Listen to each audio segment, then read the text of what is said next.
The phone slipped from my fingers, clattering to the floor as my world imploded. I stared at the cracked screen, the message still visible.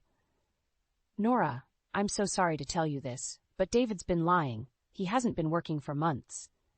My hands trembled as I picked up the phone, reading the text from Benjamin again. David's brother had always been the black sheep of the family, but he'd never lied to me. Unlike my husband, apparently. Nora? Everything okay in there? David's voice called from the living room, concern lacing his words. I swallowed hard, willing my voice not to shake. Fine. Just dropped my phone. Lies. More lies. How long had this been going on? I took a deep breath, smoothing my shirt and plastering on a smile before walking into the living room. David lounged on the couch, feet propped up on the coffee table, a beer in hand. The sight of him so relaxed, while I'd been working overtime to keep us afloat, made my blood boil. Hey, honey, he said, flashing that charming grin that used to make my heart flutter. Now it just made me sick. Want to order in tonight? I'm thinking Chinese. I perched on the arm of the chair across from him, studying his face. Actually, I was thinking we could talk about your job search. Any promising leads? David's smile faltered for a moment before he recovered. Oh, you know how it is. The market's tough right now, but I've got a few irons in the fire. Really? I pressed, my voice sharper than intended. Because Benjamin seems to think you haven't been looking at all. The color drained from David's face. You talked to Ben? Nora, you know he's always trying to stir up trouble. Don't. I held up a hand, cutting him off. Just don't lie to me anymore, David. How long have you been unemployed? He set down his beer, running a hand through his hair. It's not what you think. How? Long. David sighed, shoulders slumping. 3 months. The room spun. That 3 months of lies, of watching me struggle to make ends meet while he sat at home. 3 months of his mother, Michelle, criticizing my inability to take care of her son properly. Why? I whispered, fighting back tears. Why would you do this to us? I didn't mean for it to go on this long, David said, leaning forward. I lost my job and I was ashamed. I thought I'd find something quickly, but then what? I snapped. You decided it was easier to let me carry the burden while you played video games all day? David flinched. That's not fair. I've been depressed, Nora. You know how hard it's been for me. I laughed bitterly. Oh, I'm sorry. I didn't realize your depression gave you the right to lie to your wife for months on end. The doorbell rang, startling us both. David stood, reaching for his wallet. That'll be Mom. I invited her over for dinner. My jaw dropped. You what? I thought it might cheer us up, he said weakly. You know how she loves to cook. David, so help me God if you open that door. But it was too late. Michelle bustled in, arms laden with grocery bags. There's my boy, she cooed, kissing David's cheek before turning her critical gaze on me. Nora, dear, you look awful. Have you been getting enough sleep? I gritted my teeth, fighting the urge to scream. Michelle, now's not a good time. Nonsense, she interrupted, heading for the kitchen. I'm making David's favorite pot roast. Lord knows the poor boy needs some proper nutrition. As Michelle prattled on about her son's favorite foods, I locked eyes with David. The guilt in his gaze confirmed everything. He'd been lying about more than just his job. I can't do this, I whispered, grabbing my keys and heading for the door. Nora, wait. David called after me, but I was already gone, slamming the door behind me. As I sat in my car, hands gripping the steering wheel, I realized this was just the beginning. The life I thought I knew was unraveling, and I had no idea how to stop it. I stormed into the teacher's lounge, slamming my lunch bag onto the table. My colleagues looked up, startled, but quickly returned to their conversations. All except for Sarah, my closest friend at work. Rough morning? She asked, sliding into the chair next to me. I laughed bitterly. You have no idea. David's mother is coming over for dinner tonight. Sarah winced. Michelle, I thought you banned her after the Christmas disaster. I did, I sighed, picking at my salad. But apparently, my husband has decided that my feelings don't matter anymore. Before Sarah could respond, my phone buzzed. Michelle's name flashed across the screen, and I groaned. Speak of the devil, I muttered, answering the call. Hello, Michelle. Nora, dear. Her saccharine voice dripped through the speaker. I was just calling to make sure you remembered to pick up David's dry cleaning. You know how he likes his shirts pressed just so. I gritted my teeth. Michelle, David can pick up his own dry cleaning. I'm at work. Oh, that's right, she clucked. I forget you insist on working. It must be so difficult for David not having a proper homemaker for a wife. My knuckles turned white as I gripped the phone. I have to go, Michelle. I'll see you at dinner. I hung up before she could respond, my hands shaking with rage. Sarah touched my arm. Nora, you okay? No, I whispered. I'm really not. The rest of the school day passed in a blur. As I pulled into our driveway that evening, I steeled myself for the battle ahead. The smell of roasting meat hit me as soon as I opened the front door. There you are, Michelle called from the kitchen. I was beginning to worry you'd forgotten about us. I found her at the stove, stirring a pot while David set the table. He gave me a sheepish smile, which I ignored. How thoughtful of you to start dinner, Michelle, I said, my voice dripping with sarcasm. I'm sure David appreciates having his mommy take care of him. Michelle turned, her eyes narrowing. Well, someone has to, dear. Lord knows you're too busy with your little job to properly care for my son. My little job? I sputtered. You mean the one that's been paying all our bills for the past 3 months? David's head snapped up. Nora, please. No, David. I cut him off. I'm done pretending everything's fine. Your mother needs to know the truth.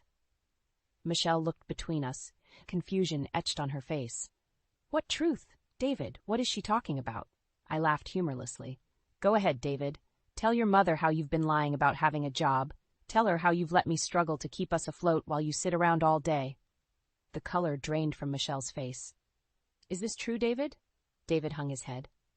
Mom, I can explain. Oh, I'm sure you can, I snapped. Just like you can explain why you keep spending money we don't have on fancy dinners with your mother. Michelle gasped. David, you told me those dinners were business meetings. They were, David protested weakly. Sort of. I was networking. I shook my head in disbelief. Networking? Is that what you call drinking expensive wine and complaining about your horrible wife? Michelle bristled. Now, see here, Nora. I won't have you speaking to my son that way. If you were a better wife, perhaps he wouldn't be in this situation.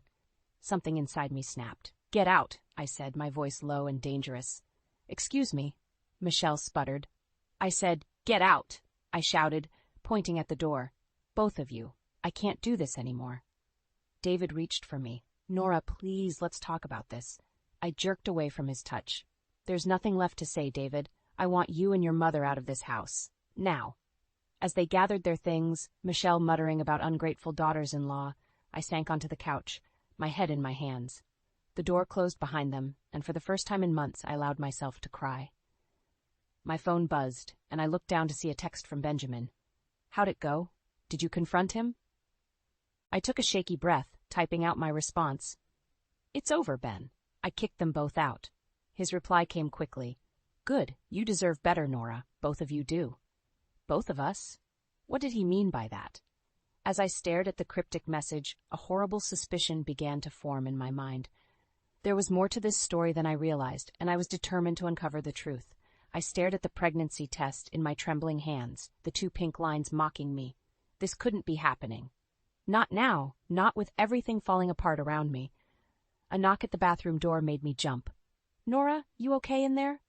David's voice called out, concern lacing his words. I quickly shoved the test into my pocket. Fine.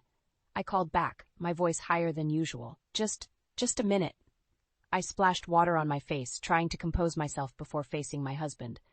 When I opened the door, David was leaning against the wall, arms crossed. You've been in there for 20 minutes, he said softly. What's going on? I brushed past him, heading for the kitchen. Nothing. I'm fine. David followed, his brow furrowed. Nora, please, talk to me. I know things have been tense lately, but I whirled around, anger suddenly bubbling up. Tense? That's what you call this? You've been lying to me for months, David. Your mother treats me like dirt, and now... I trailed off, my hand unconsciously moving to my stomach. David's eyes widened. Now what? Nora, are you... I nodded, tears spilling over. I'm pregnant. The silence that followed was deafening. David stumbled backward, sinking into a chair. But how? I mean, we've been trying for so long. I know, I whispered. Believe me, I know. David reached for my hand, but I pulled away. This is wonderful news, isn't it? He asked, his voice uncertain. I laughed bitterly. Is it? We can barely afford to feed ourselves, David. How are we supposed to raise a child? I'll get a job, he said quickly. I promise. Nora, I'll start looking today. I shook my head. You've been saying that for months. Why should I believe you now? Before David could respond, my phone buzzed. A text from Benjamin. We need to talk. Can you meet me at the coffee shop on 5th? I grabbed my keys. I have to go. David stood, reaching for me. Nora, wait, we need to discuss this. There's nothing to discuss, I snapped. You lied to me, David, for months, and now I don't know if I can trust anything you say. I stormed out, leaving David calling after me. 20 minutes later, I slid into a booth across from Benjamin. His face was grim. What's going on, Ben? I asked, my stomach churning. What did you mean when you said both of us deserve better? Benjamin sighed, running a hand through his hair. Nora, there's something you need to know about David and Michelle. My blood ran cold. What about them? Benjamin hesitated. They've been embezzling money from the family business. That's why David lost his job. He wasn't fired. He quit before he could be caught. The room spun. I gripped the edge of the table, trying to steady myself. That's not possible. David wouldn't. He did, Benjamin said softly, and Michelle's been helping him cover it up. That's where all the money for those fancy dinners has been coming from. Tears stung my eyes. Why are you telling me this? Benjamin reached across the table, squeezing my hand. Because you deserve to know the truth, and because I can't stand by and watch them destroy you anymore. I pulled my hand away, suddenly feeling suffocated. I have to go. I can't process this right now. As I stood to leave, Benjamin called out, Nora, wait, there's more. I turned back, dreading what he might say next. Michelle's been pressuring David to leave you, he said, his voice barely above a whisper. She thinks you're holding him back, and David, he's been considering it. The world tilted on its axis. I stumbled out of the coffee shop, gasping for air. My phone buzzed incessantly. Texts from David asking where I was, if I was okay. But all I could think about was the life growing inside me, and the web of lies that surrounded us. How could I bring a child into this mess? As I sat in my car, hands gripping the steering wheel, I made a decision. It was time to take control of my life, with or without David. And the first step was facing the truth, no matter how painful it might be. I stood in the doorway of our bedroom watching David adjust his tie in the mirror. The sight of him dressing up made my stomach churn. Another networking dinner? I asked, my voice dripping with sarcasm. David's eyes met mine in the reflection. Nora, please, not now. Then when, David? I snapped, stepping into the room. When are we going to talk about the fact that you're spending money we don't have on fancy dinners while I'm working overtime to keep us afloat? He turned to face me, his expression a mix of guilt and defiance. I told you, these dinners are important. I'm making connections, trying to find a new job. I laughed bitterly. Right? And I suppose your mother's presence at every single one of these networking events is just a coincidence? David's jaw clenched. Mom knows people. She's helping me. Helping you what? Spend our savings? I pulled out my phone, pulling up our bank statement. Look at this, David. Look at what you've spent in the last month alone. His eyes widened as he scrolled through the list of charges. Expensive restaurants, high-end clothing stores, even a spa day, all while I'd been buying generic brands and skipping lunch to save money. I didn't realize, he mumbled. Didn't realize. I snatched the phone back. How could you not realize? We're barely making ends meet, and you're living it up with your mother like nothing's wrong. David ran a hand through his hair, his composure cracking. You don't understand. She's been helping me through this. She understands what I'm going through. And I don't? I felt tears stinging my eyes.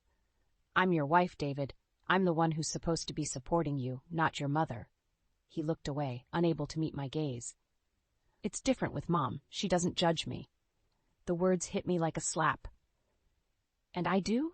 Is that what you think? Before he could answer, his phone buzzed. He glanced at it, then back at me. I have to go. Mom's waiting. Something inside me snapped. I grabbed his phone, ignoring his protests, and dialed Michelle's number. David, darling, where are you? Her saccharine voice answered. The maitre d' is getting impatient. He's not coming, Michelle, I said, my voice ice cold. There was a pause. Nora, what's the meaning of this? The meaning is that your son is unemployed. We're drowning in debt, and you're enabling his reckless behavior, I spat. No more fancy dinners, no more shopping sprees. It stops now. I hung up before she could respond, tossing the phone back to a stunned David. Nora, he whispered, what have you done? What you should have done months ago, I replied. I'm taking control of our finances, starting now. David's face darkened. You had no right to do that. Mom was just trying to help. Help? I laughed incredulously. David, open your eyes. She's not helping, she's destroying us. He shook his head, grabbing his keys. I can't deal with this right now. I'm leaving. As he stormed out, I called after him. If you walk out that door, don't bother coming back. The slam of the front door was his only response. I sank onto the bed, my hand unconsciously moving to my still flat stomach. The baby. In all the chaos, I'd almost forgotten. My phone buzzed with a text from Benjamin. How are you holding up? Have you told David about the embezzlement yet? I stared at the message, my mind reeling. The embezzlement, the baby, David's betrayal. It was all too much. With shaking hands, I dialed a number I never thought I'd need to use. Amelia and Albert Cohen's residence, my mother's warm voice answered. Mom, I choked out, tears finally spilling over. I need help. There was a pause, then her voice filled with concern. Nora, sweetheart, what's wrong? I took a deep breath, steeling myself for what came next. Everything, Mom. Everything's wrong. Can I come home? As I waited for her response, I knew one thing for certain. My life was about to change dramatically, and there was no going back. I stared at the final notice in my hands, the bold red letters screaming, past due, across the top. Our electricity was about to be cut off, and David's unemployment benefits had just run out. The walls of our once cozy home seemed to close in around me. David! I called out, my voice sharp with panic. We need to talk, now. He shuffled into the living room, eyes bloodshot from another late night of networking with his mother. What is it, Nora? I'm not feeling great. I thrust the notice at him. This is what it is, David. We're about to lose power because you can't be bothered to look for a real job. He blinked at the paper, then shrugged. Mom will help us out. She always does. No, I said, snatching the notice back. No more handouts from Michelle. You need to find a job, David, today. He scoffed, flopping onto the couch. It's not that easy, Nora. The job market is tough right now. The job market is always tough for people who don't bother looking, I snapped. I've been carrying us for months, David. Months. And now with the baby coming. The baby, he interrupted, sitting up straighter. That's right. Maybe we should reconsider. I froze, my hand instinctively moving to my stomach. Reconsider what? David couldn't meet my eyes.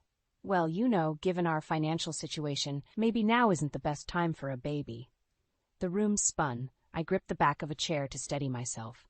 Are you suggesting what I think you're suggesting?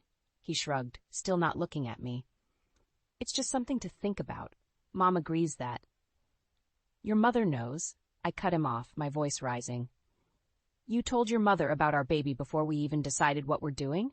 David finally looked up, his expression defensive. She's family, Nora. She has a right to know. I'm your wife, I shouted, tears stinging my eyes.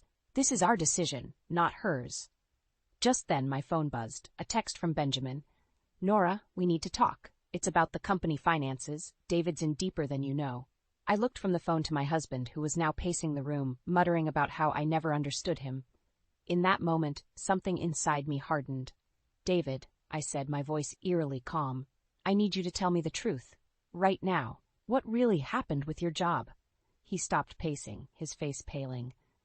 What do you mean? I mean, I said, stepping closer, that I know about the embezzlement. I know you weren't fired. You quit before you could be caught.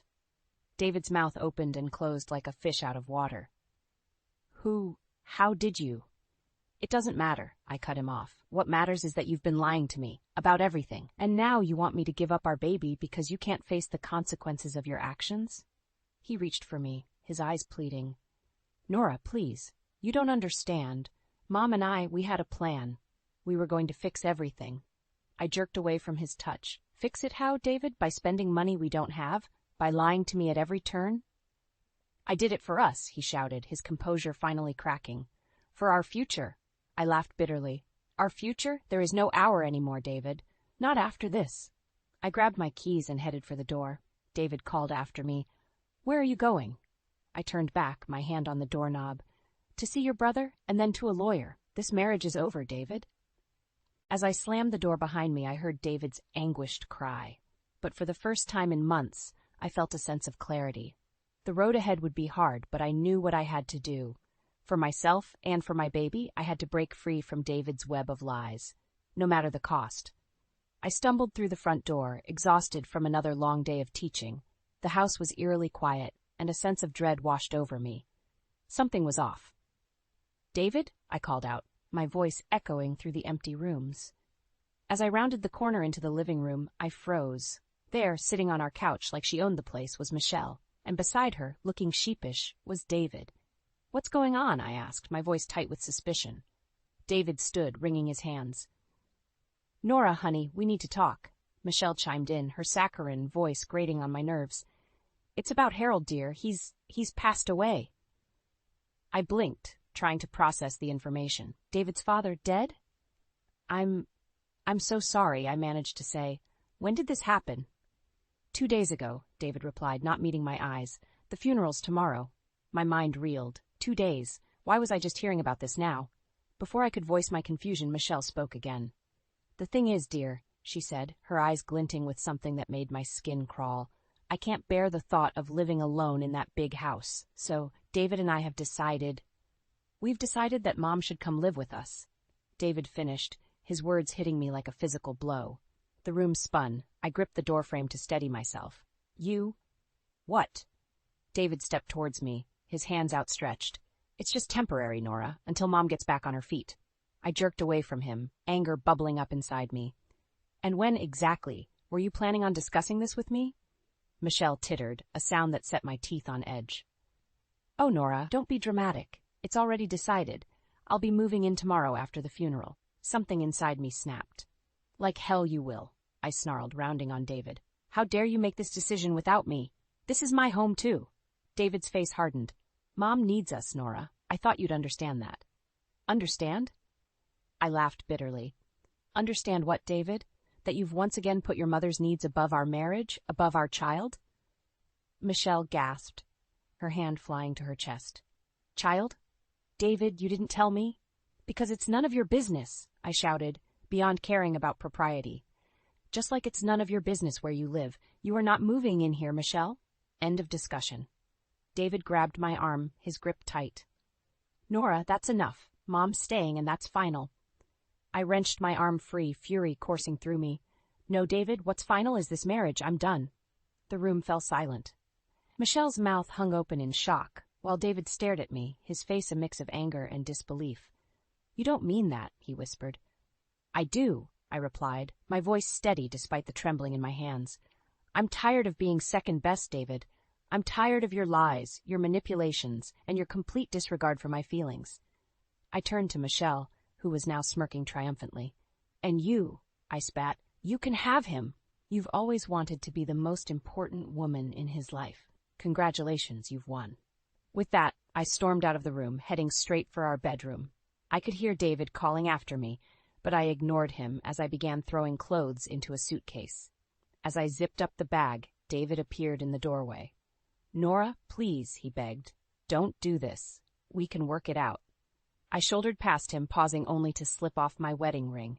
I placed it on the dresser, the soft clink seeming to echo in the tense silence. "There's nothing left to work out, David," I said, my voice barely above a whisper. "It's over." As I walked out the front door, I could hear Michelle consoling David, her voice sickly sweet. "Don't worry, darling. She'll come to her senses." But as I climbed into my car, tears finally spilling down my cheeks, I knew there was no going back. The life I had known was over, and it was time to face an uncertain future. Alone, but finally free. My hands shook as I gripped the manila envelope containing the divorce papers. After weeks of agonizing and late-night consultations with my lawyer, it was finally time. I took a deep breath and knocked on the door of what used to be my home. David answered, his eyes widening at the sight of me. "Nora, what are you doing here?" I thrust the envelope at him. "It's over, David. I want a divorce." He stared at the papers, his face paling. "You can't be serious. Nora, please, let's talk about this." "There's nothing left to talk about," I said, my voice steadier than I felt. "I've given you chance after chance. I'm done." Michelle's voice called from inside. David? Who's at the door? I tensed as she appeared behind him, her eyes narrowing when she saw me. Oh, it's you. Come to beg for forgiveness, have you? Actually, I said, meeting her gaze, I've come to serve your son with divorce papers. Michelle's gasp of outrage was almost comical. David, you can't let her do this, after everything we've done for her? I laughed bitterly. Everything you've done for me? You mean lying, manipulating, and destroying our marriage? David finally found his voice. Nora, you're not thinking clearly. What about the baby? The baby will be better off without your toxic influence, I snapped. I'm filing for full custody. Michelle lunged forward, her face contorted with rage. You ungrateful little. David held her back. Mom, please, let me handle this. I took a step back, my hand instinctively moving to protect my stomach. There's nothing to handle, David. It's over. Sign the papers. He shook his head, his expression hardening. No, I won't let you destroy our family over a misunderstanding. Misunderstanding? I felt my anger rising.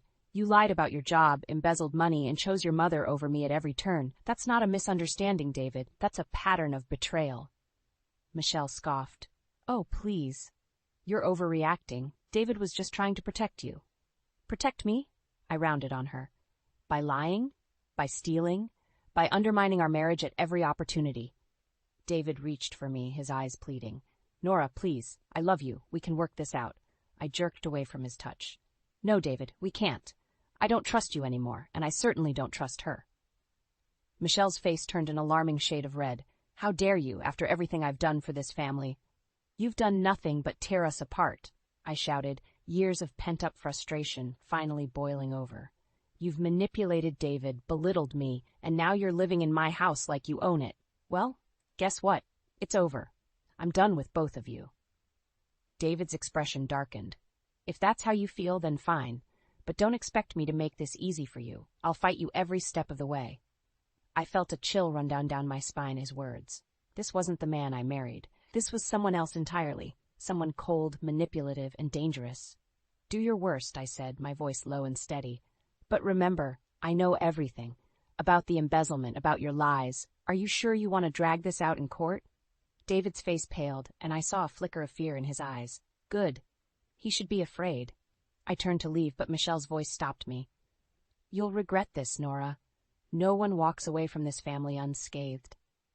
I looked back at them. David, shell-shocked and angry, Michelle, triumphant and smug. In that moment, I knew I'd made the right decision. Goodbye, David, I said softly. I'll have my lawyer contact you about the next steps. As I walked away, I heard the door slam behind me. My hands were shaking, and tears stung my eyes, but I felt lighter than I had in years. The road ahead would be hard, but for the first time in a long time, I felt hope. I climbed into my car, one hand resting on my stomach. It's just you and me now, little one, I whispered. But we're going to be okay. I promise.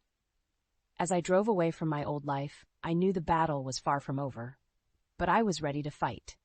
For myself, for my baby, and for the future we deserved. My phone buzzed incessantly, a barrage of texts from David flooding the screen. I took a deep breath, steeling myself for what I knew would be our final conversation. We need to talk, I typed, my fingers trembling. His response was immediate. Come home. We can work this out. I laughed bitterly. Home. That place hadn't felt like home in a long time.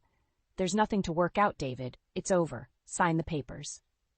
A long pause, then. You're making a mistake. Think about our baby. My hand instinctively moved to my stomach. I am thinking about our baby. That's why I'm doing this. Nora, please. Mom and I, we can change. We'll do better. I closed my eyes, fighting back tears. It's too late for that. You've made your choice, David. You chose your mother over me, over our family. I won't let you do that to our child. Another pause, longer this time. Then, if that's how you feel, fine. But don't expect me to give up without a fight. I'll see you in court. His words sent a chill down my spine, but I refused to back down. Do your worst, David.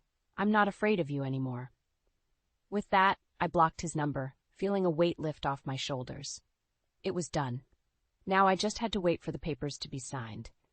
Weeks passed in a blur of lawyer meetings and prenatal appointments. I threw myself into preparing for the baby, finding solace in the simple act of creating a new life, both for myself and for the child growing inside me. Then, on a crisp autumn morning, my lawyer called. It's done, Nora. David signed the papers. You're officially divorced. I sank onto the couch, overwhelmed by a mix of relief and sadness. It was over.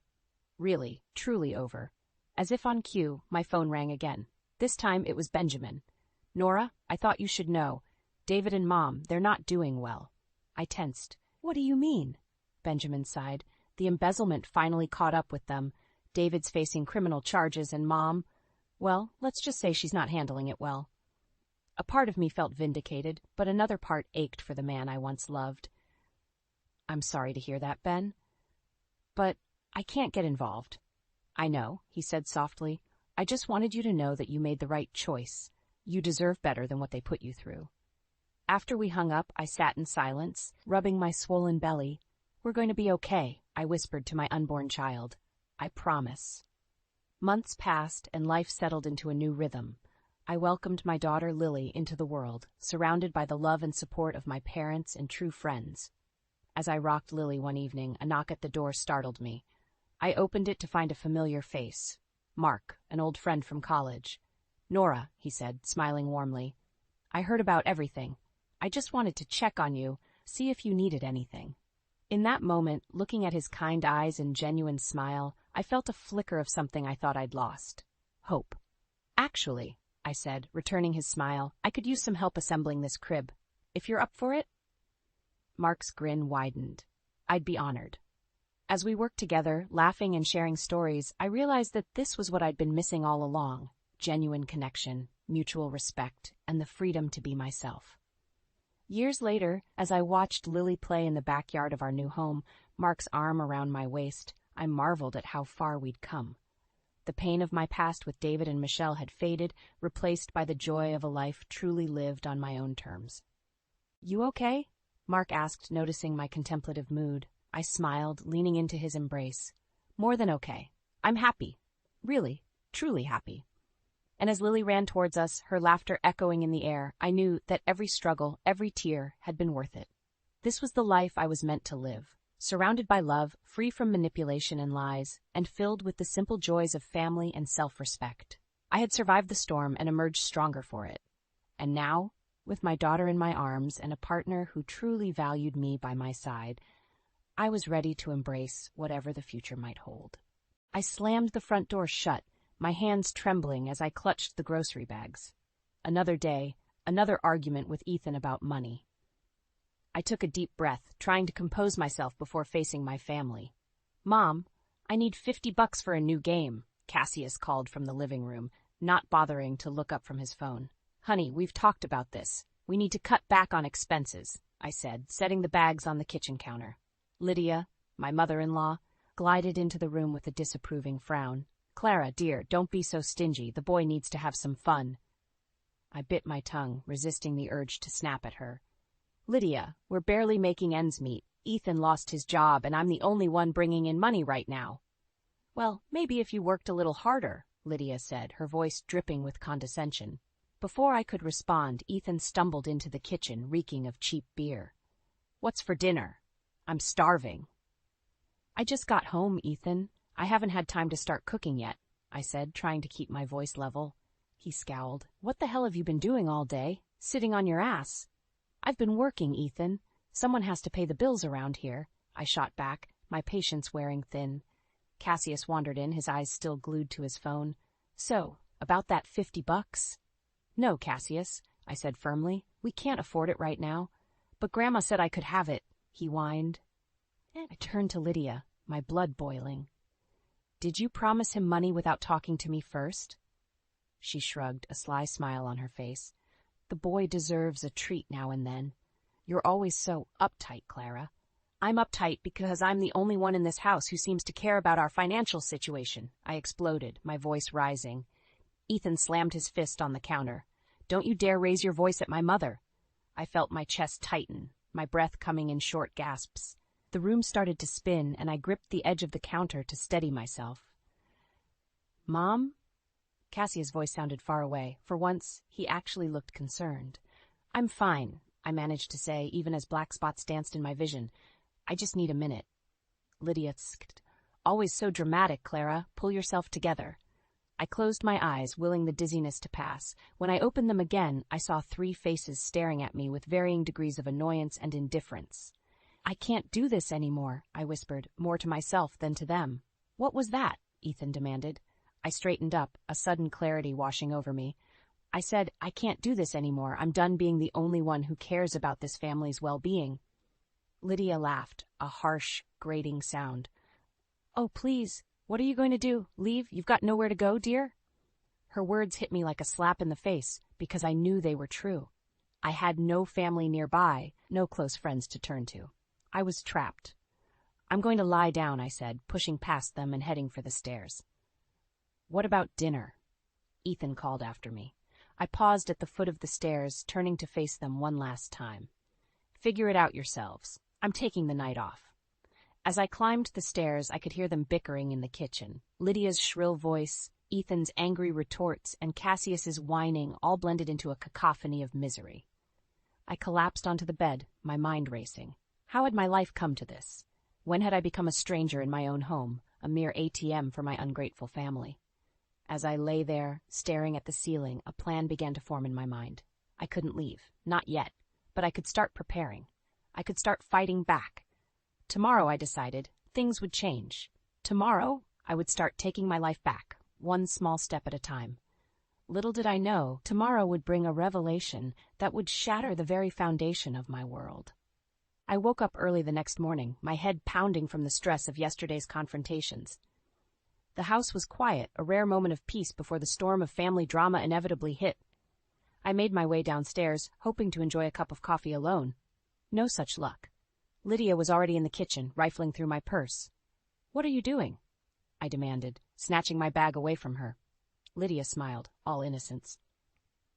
"Oh, Clara, dear, I was just looking for some change for the paper boy."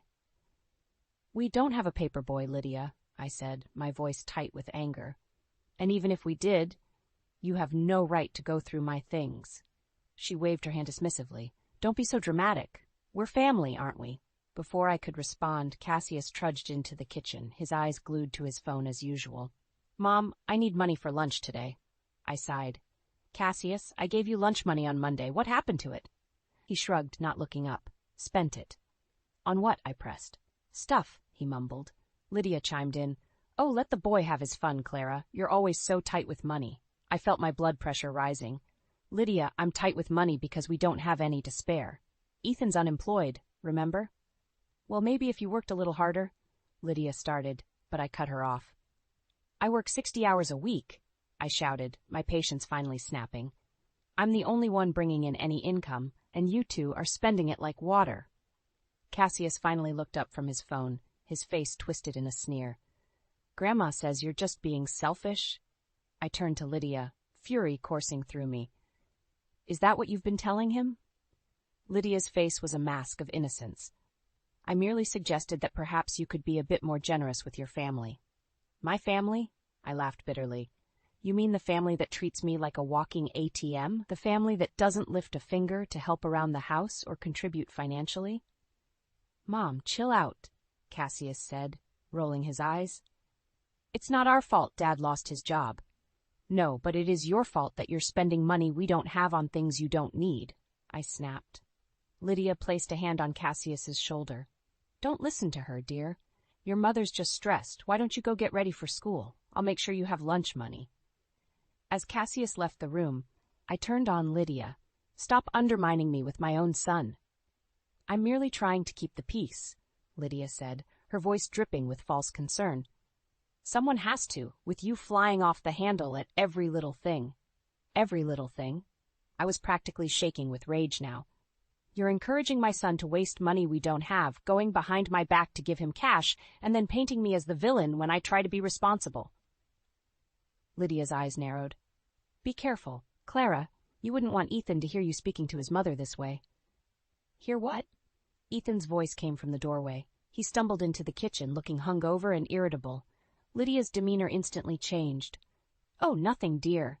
Clara and I were just having a little chat about household expenses." I opened my mouth to protest, but Ethan cut me off. "Christ, Clara, are you harping on about money again? Give it a rest, will you?" I felt something snap inside me. You know what? Fine. You want me to give it a rest? I will. I'm done. You three can figure out how to pay the bills and keep food on the table. I'm taking a personal day. I grabbed my purse and car keys, ignoring their protests as I stormed out of the house.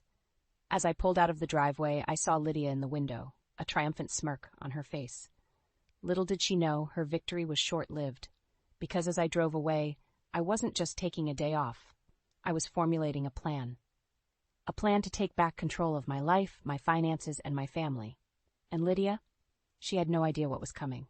I returned home late that evening, exhausted but determined. The house was a mess, dishes piled high in the sink and takeout containers littering the coffee table. Ethan was sprawled on the couch, beer in hand, watching TV. "Where have you been?" he demanded, not bothering to look at me. "Out," I replied, curtly hanging up my coat. "Did you look for jobs today?" Ethan's face darkened. "What's that supposed to mean?" "It means exactly what I asked, Ethan. Did you look for jobs?" He stood up abruptly, towering over me. "You think I'm not trying? You think I enjoy being unemployed?" I stood my ground. "I think you're not trying hard enough. We can't keep living like this, Ethan. We're drowning in debt." "Oh, here we go again with the money talk," he sneered. "Is that all you care about?"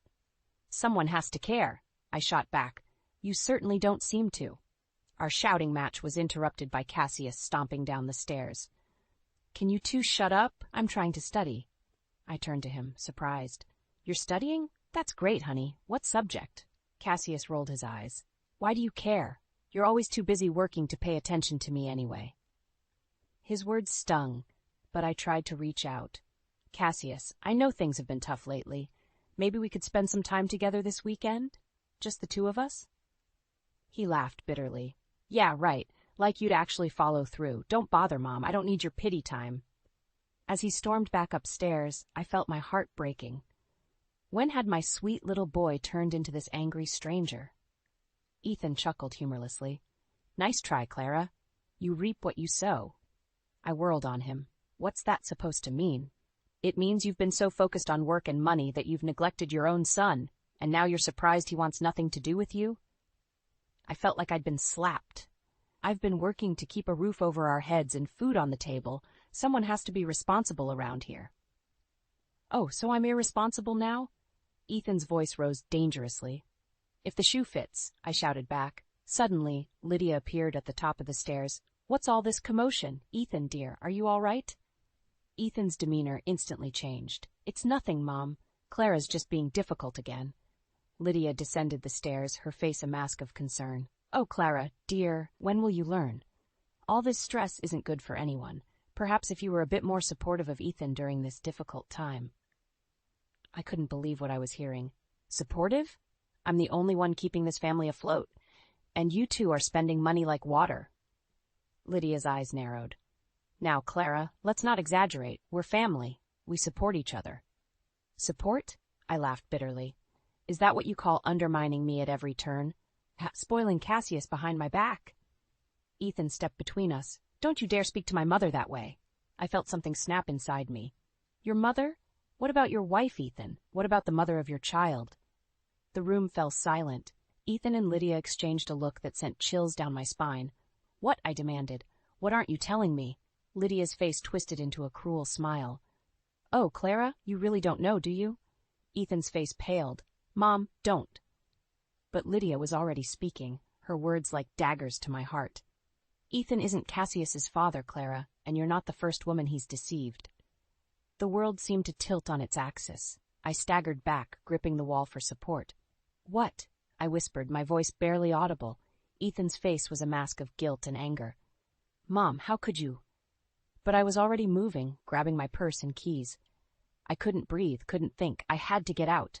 As I fled the house, I heard Lydia's voice, dripping with false concern. "Oh, dear. Was it something I said?" The door slammed behind me, leaving me alone in the night, my world shattered into a million pieces. I spent the night driving aimlessly, my mind reeling from Lydia's revelation. By dawn, I found myself parked outside our house, exhausted and numb.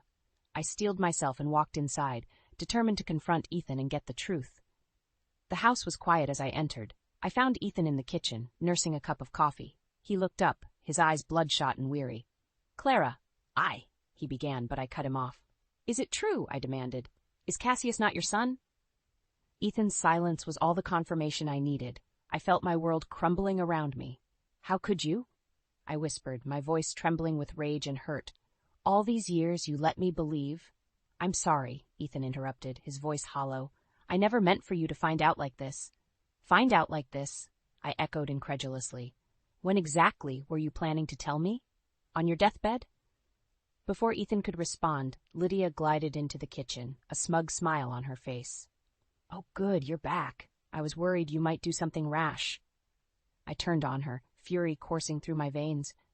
You've known all along, haven't you? You've been holding this over my head for years. Lydia's smile didn't falter. Now, Clara, let's not be dramatic. Family secrets are a burden we all must bear. Family secrets? I laughed bitterly. Is that what you call lying to me for 16 years about the paternity of my child? Ethan stood up, his face a mask of guilt and anger. Mom, that's enough. This is between Clara and me. Lydia's eyes flashed dangerously. Oh, I don't think so, Ethan. You see, Clara, there's more to this story than you know. I braced myself, knowing whatever came next would shatter what was left of my world. Lydia continued, her voice dripping with false sympathy. You see, Ethan isn't just Cassius's stepfather. He's also not my late husband's son. The room seemed to spin. What are you saying? I'm saying, dear, that Ethan's father was a wealthy man I had an affair with, a man who provided for us handsomely, until he didn't. Ethan's face was ashen. Mom, stop, please. But Lydia was relentless. You want to know why we're always so concerned about money, Clara? It's because we're used to having it, and we're not about to let someone like you stand in our way of getting it back. I felt like I was drowning. So all of this, the constant demands for money, the manipulation, it was all about getting back to some lifestyle you lost? Lydia's mask finally slipped, revealing the cold, calculating woman beneath. We deserve that life, Clara, and you're going to help us get it back. Like hell I am, I spat, my shock giving way to rage. I'm done with the lies, the manipulation, all of it. I turned to leave, but Ethan grabbed my arm. Clara, wait, we can work this out. Think about Cassius. I yanked my arm away. Cassius, the son you've been lying to his entire life? The one you've turned against me with your mother's help? He needs you, Ethan pleaded. No, I said, my voice steel. What he needs is the truth, and that's exactly what he's going to get. As I stormed out of the kitchen, I heard Lydia's voice, cold and threatening. You'll regret this, Clara. We'll make sure of it. I paused at the foot of the stairs, my heart pounding. I knew what I had to do next would change everything, but I couldn't live with the lies anymore. Cassius, I called out. Come down here. There's something you need to know. As I heard footsteps above, I steeled myself for the hardest conversation of my life. But for the first time in years, I felt a glimmer of hope. The truth was out, and with it came the strength to fight back against the family that had manipulated me for far too long. Little did I know, this was just the beginning of a battle that would test every ounce of my resolve. The days following my confrontation with Ethan and Lydia were a blur of tension and hostility. Cassius hadn't spoken to me since I revealed the truth about his parentage, and Ethan alternated between pleading for forgiveness and lashing out in anger. Lydia, meanwhile, watched it all with a cold, calculating gaze that sent chills down my spine. I threw myself into work, desperate for an escape from the toxic atmosphere at home. But the stress was taking its toll. Headaches plagued me constantly, and I found myself struggling to focus on even the simplest tasks. One morning, as I rushed to get ready for an important meeting, a wave of dizziness hit me. I gripped the bathroom counter, my vision blurring. Clara? Ethan's voice came from the hallway. Hurry up, will you? I need to use the bathroom. I tried to respond, but the words wouldn't come. My left arm felt heavy, numb. Panic rose in my chest as I realized what was happening. I managed to croak before my legs gave out. I crumpled to the floor, my head slamming against the tile. The next thing I knew, I was in a hospital bed, the steady beep of monitors filling the air. A doctor stood at the foot of my bed, her face grave. Mrs. Thompson, you've suffered a minor stroke, she explained. You're lucky your husband found you when he did. I closed my eyes, overwhelmed. A stroke, at 40. How had my life come to this? When can I go home? I asked, my voice barely above a whisper. The doctor frowned. You'll need to stay for observation for at least a few days. And when you do go home, you'll need to take it easy. No work, no stress. Your recovery needs to be your top priority." I almost laughed. No stress? In my house? The doctor might as well have asked me to sprout wings and fly. Ethan entered the room then, Lydia close behind. For a moment, I saw genuine concern in his eyes, but it was quickly replaced by his usual look of annoyance. "So what's the verdict?" he asked the doctor. "When can she come home? We've got bills to pay, you know." I stared at him in disbelief. I'd just had a stroke, and all he could think about was money. The doctor explained the situation, emphasizing the need for rest and recovery. Ethan nodded impatiently, while Lydia's eyes narrowed. "Well," Lydia said, her voice dripping with false concern, "I suppose we'll just have to manage without you for a while, Clara, though I'm not sure how we'll make ends meet." I felt a surge of anger. "I just had a stroke, Lydia. Is money really all you can think about?" Lydia's mask slipped for a moment, revealing the cold, hard woman beneath. "Life doesn't stop because you're ill, Clara. Bills still need to be paid, food still needs to be bought. Your responsibilities don't pause just because you're having personal issues." I couldn't believe what I was hearing. Personal issues? Is that what you call a stroke? Ethan stepped in, his face a mixture of guilt and frustration. "What Mom means is, we're worried about how we'll manage while you're recovering. You know we depend on your income." The weight of their expectations, their constant demands, pressed down on me like a physical force. I realized in that moment that nothing would change. They would drain me dry, squeeze every last ounce of life from me, and still demand more. "Get out," I whispered. "What?" Ethan looked surprised. "I said, get out." My voice rose, strength I didn't know I had surging through me. "Both of you, leave. Now." As they left, shock evident on their faces, I made a decision. This was it. The last straw. When I left this hospital, I wouldn't be going back to that house. I wouldn't be going back to that life. I reached for my phone with shaking hands. It was time to call my sister. It was time to get out. The day I was discharged from the hospital, my sister Rachel was waiting for me. Ethan and Lydia hadn't bothered to show up, probably too busy figuring out how to access my bank accounts in my absence. "You ready to go?" Rachel asked, her eyes filled with concern. I nodded, feeling a mix of fear and determination, more than ready. As we drove to her place in L.A., I filled Rachel in on everything that had happened. She listened in shocked silence, occasionally shaking her head in disbelief. "Clara, I had no idea it was this bad," she said finally. "Why didn't you reach out sooner?" I sighed. I guess I was ashamed, and hopeful things would change. When we arrived at Rachel's apartment, my phone exploded with messages and missed calls from Ethan and Lydia. I turned it off, unable to deal with their drama. For the next few days, I focused on recovering and planning my next steps. Rachel introduced me to her friend Sarah, a sharp-witted divorce attorney who listened to my story with growing outrage.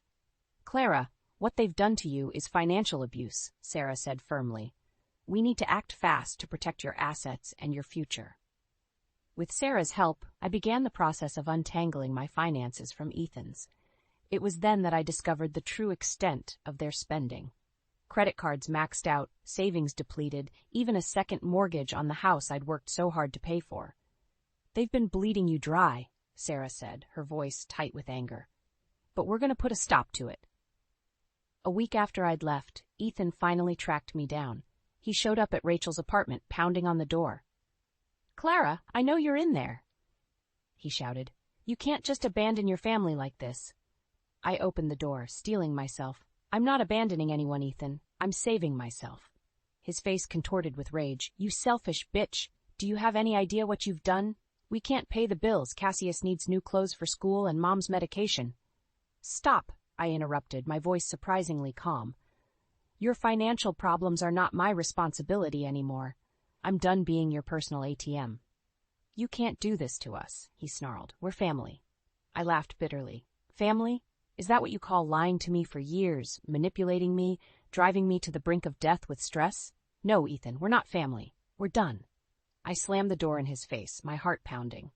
As his shouts faded, I turned to find Rachel and Sarah watching me with a mix of pride and concern.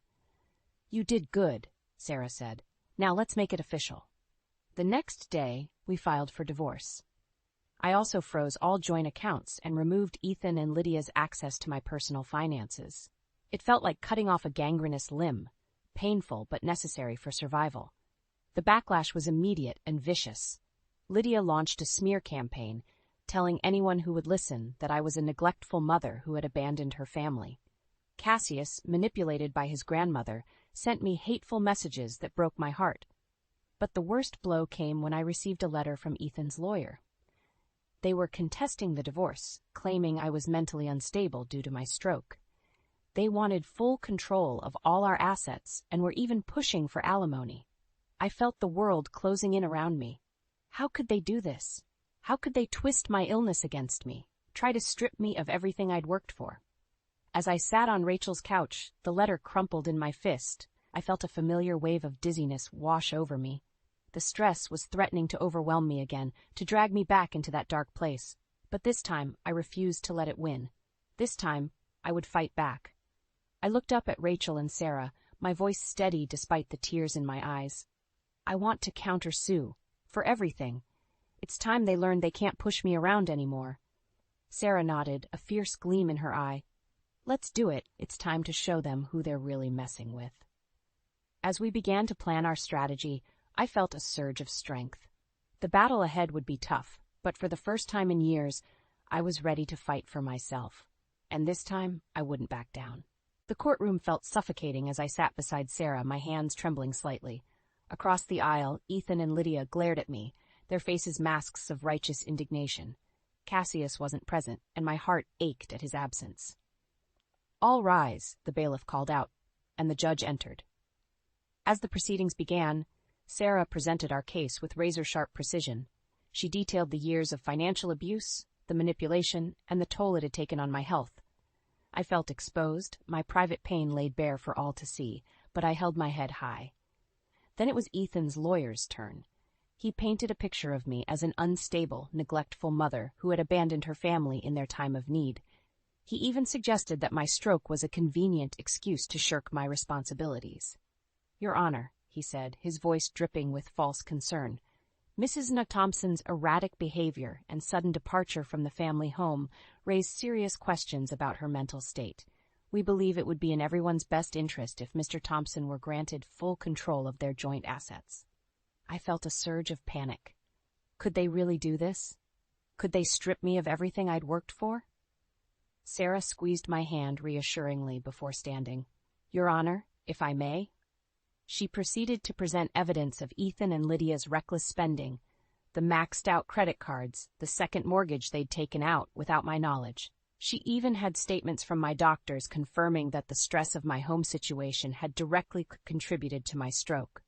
As she spoke, I watched Ethan and Lydia's faces. Ethan looked increasingly uncomfortable, while Lydia's eyes darted around the room, as if seeking an escape route. Then came the bombshell. "Your Honor," Sarah said, "we have evidence that Mrs. Lydia Thompson has been siphoning money from Clara and Ethan's joint accounts into a private offshore account for years." The courtroom erupted in murmurs. Lydia's face went pale, while Ethan turned to her in shock. "Furthermore," Sarah continued, "we have reason to believe that this money is connected to the inheritance from Ethan's biological father, the wealthy man Mrs. Lydia Thompson had an affair with years ago." I watched as Ethan's world crumbled around him. He stared at his mother, betrayal etched across his face. The judge called for order, his gavel echoing through the courtroom. "In light of this new evidence, we'll take a brief recess. Court will reconvene in 1 hour." As we filed out of the courtroom, I felt a mix of vindication and exhaustion, but the battle wasn't over yet. In the hallway, Ethan approached me, his face a storm of emotions. "Clara, I had no idea about the money, about my father, none of it." For a moment, I felt a flicker of sympathy for him, but then I remembered all the years of neglect, of dismissal, of choosing his mother over me time and time again. "It doesn't change anything, Ethan," I said quietly. "You made your choices. Now you have to live with them." As I turned away, I saw Cassius standing at the end of the hallway, his eyes wide with confusion and hurt. My heart clenched. "Cassius," I called out, taking a step towards him. But before I could reach him, Lydia appeared, grabbing his arm and pulling him away. "Don't listen to her lies, darling," I heard her hiss. She's trying to turn you against us." Cassius looked back at me, uncertainty in his eyes, before disappearing around the corner with Lydia. I felt my knees go weak, and Sarah quickly guided me to a nearby bench. "It's not over, Clara," she said firmly. "We're close, so close to ending this once and for all." As we sat there, waiting for the court to reconvene, I felt a strange mix of hope and despair. I was on the verge of reclaiming my life, my finances, my freedom, but at what cost? Had I lost my son forever? The bailiff's voice rang out, calling us back into the courtroom. This was it, the moment that would decide everything. With a deep breath, I stood up, squaring my shoulders. Whatever happened next, I was ready to face it. For the first time in years, I was fighting for myself. And I wasn't about to give up now. 5 years had passed since that fateful day in court. I'd won my freedom, my finances, and a new life, but the cost had been high. Cassius, manipulated by Lydia's lies, had chosen to stay with his father. The pain of that loss never truly faded. I was sipping coffee on the balcony of my LA apartment when my phone buzzed, an unknown number. I answered cautiously. "Mom?" The voice was deeper, but I'd know it anywhere. "Cassius?" My heart raced. "Is everything okay?" There was a long pause. "Not really. Can we talk? In person?" An hour later, I opened my door to find not just Cassius, but Ethan too. They looked defeated. Ethan's hair had gone gray, and Cassius, now 21, had a wariness in his eyes that broke my heart. "Come in," I said, stepping aside. They sat on my couch, looking out of place in my new life. I perched on the edge of an armchair, waiting. Ethan spoke first. "Clara, we need your help." I felt a familiar tightness in my chest. "What kind of help?" Cassius looked up, his eyes pleading. "We're broke, Mom. Grandma Lydia, she took everything. The house, the cars, even Dad's inheritance. She's gone, disappeared to some tropical island. We've got nothing left." I sat back, stunned. "How? Why?" Ethan's face crumpled. "After you left, things fell apart. I couldn't hold down a job. Lydia kept spending, saying her connections would save us. But it was all lies. She was just using us, like she always had." A part of me wanted to say, "I told you so," but the broken looks on their faces stopped me. "I'm sorry," I said instead. "That must have been hard." Cassius leaned forward. "Mom, I know we don't deserve it. I know I've been terrible to you. But we need help, just to get back on our feet." I looked at them, these two men who had once been my whole world, who had hurt me, neglected me, pushed me to the brink, and I felt nothing, no anger, no resentment, just a calm certainty. "I can't," I said softly. Their faces fell. Ethan opened his mouth to argue, but I held up a hand. "I can't give you money," I continued. "That's not what you need. What you need is to learn to stand on your own feet, to take responsibility for your lives." I turned to Cassius. "I can help you apply for college scholarships. I'll even co-sign a student loan if you need it, but you have to do the work." Then to Ethan. "I know a program that helps older adults retrain for new careers. I'll give you the information, but you have to commit to it." They stared at me, a mix of disappointment and... Was that respect in their eyes? "Why would you help us at all?" Ethan asked. "After everything we did?" I smiled, feeling a weight lift from my shoulders. "Because I'm not doing it for you. I'm doing it for me, for the woman I've become, the woman who knows her worth and won't let anyone diminish it again." As they left, promises to consider my offers ringing hollow, I felt a sense of closure wash over me. I'd faced my past, stood my ground, and come out stronger. My phone buzzed again. A text from Rachel. "Guess what? Lydia's been arrested in Bali for fraud. Karma's a bitch, huh?" I laughed out loud, a free, joyous sound. The final piece had fallen into place. Justice, in its own twisted way, had been served. I walked back out to my balcony, looking out over the city I now called home. The sun was setting, painting the sky in brilliant oranges and pinks. A new day was ending, but for me, it felt like a beginning. I'd lost a family, yes, but I'd gained something far more precious, myself. And as I stood there, bathed in the warm glow of the setting sun, I knew with absolute certainty that I was going to be okay. More than okay, I was going to thrive. "You should have handed over control when Dad passed," Brielle's voice cut through the noise like a knife through butter. "This is our chance to sell and make a real profit." My heart stuttered as I peered around the corner, spotting my cousin deep in conversation with Ethan, my fiancé of 3 years. They huddled near the bar, oblivious to my eavesdropping presence at our winery's annual harvest party. "I'm in," Ethan murmured with a solemn nod. We'll tell Avery after securing the deal. She won't be able to refuse once the money's on the table. Bile rose in my throat as the truth slammed into me. My own family, my supposed loved ones, plotting to steal away my father's life's work, everything I'd sacrificed to preserve. Trembling, I stormed away, desperate for space to process the gut-wrenching betrayal. Tears blurred my vision as I fled through the vineyard's rows, the muffled sounds of celebration fading behind me. How could they? After all the blood, sweat, and tears I'd poured into this place, into keeping Dad's dream alive. And Ethan? The man I'd planned to marry, willing to strip me of my legacy for profit. The vines stretched endlessly in every direction, mirroring the tangled maze of shock and rage clawing at my chest. I stumbled forward, uncaring of the twigs snagging my dress or the chill night air whipping across my face.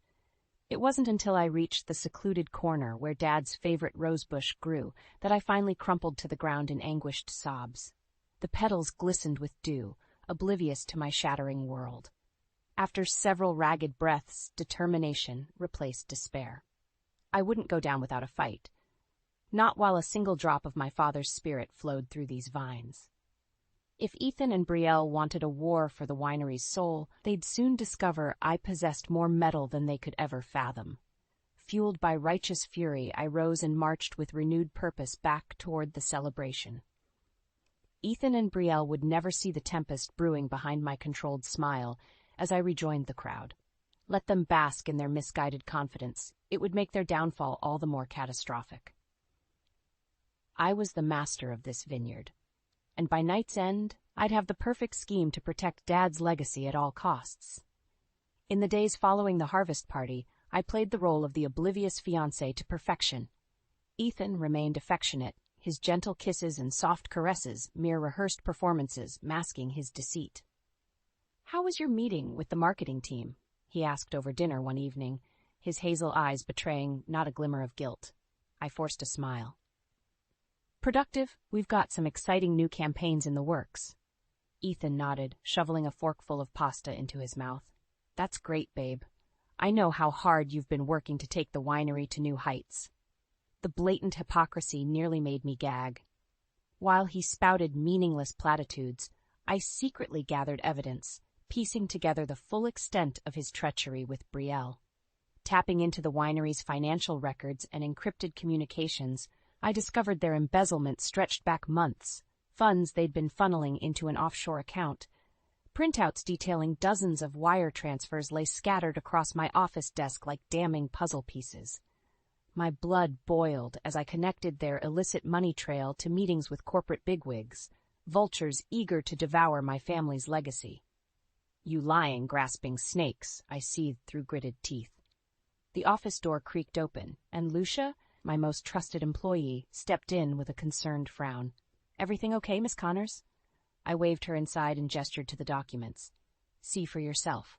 My dear fiancé and cousin have been stabbing us in the back for months, setting up a sale to that blood-sucking conglomerate we've been fighting off." Lucia's eyes widened in horror as she scanned the records. "Those maneuvers, how could they?" "Greed and self-preservation," I spat. "Ethan's likely counting on making me the rank-and-file winery bitch once the deal is done." I slammed my fist on the desk, delighting in Lucia's startled flinch.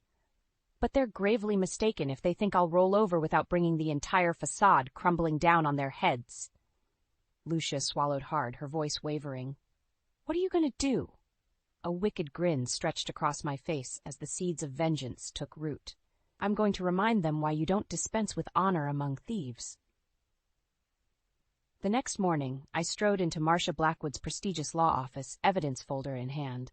If anyone could help dismantle Ethan and Brielle's underhanded scheme, it was Marcia, a brilliant legal shark with a reputation for devouring corporate sleazeballs.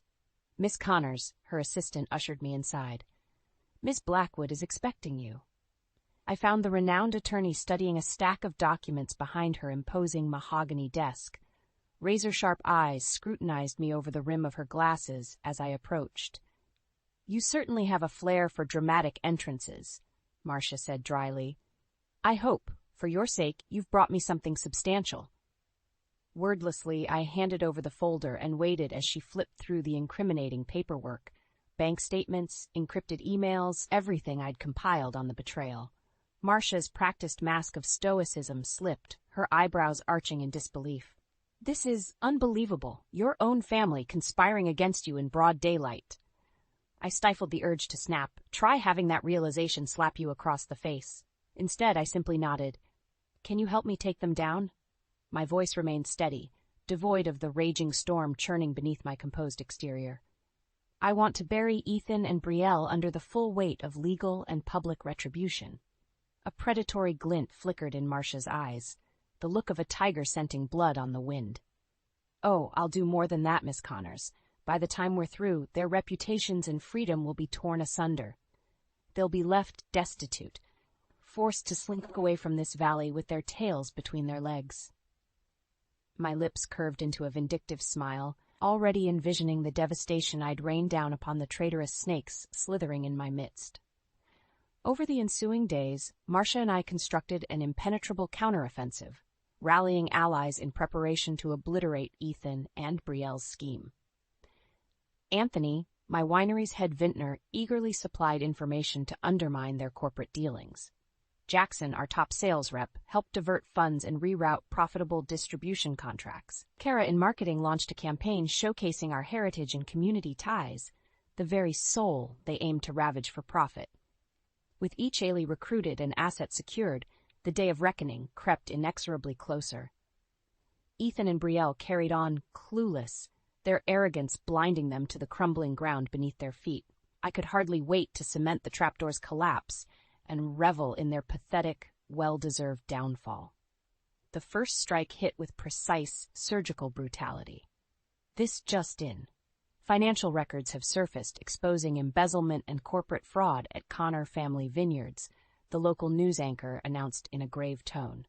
Sources indicate Chief Marketing Officer Ethan Baxter and Deputy Manager Brielle Evans have been funneling company assets into overseas accounts for personal gain. I watched with wicked satisfaction as the damning report flashed on the TV, my finger hovering over the pause button. Frozen on screen, Ethan and Brielle's faces contorted in horror.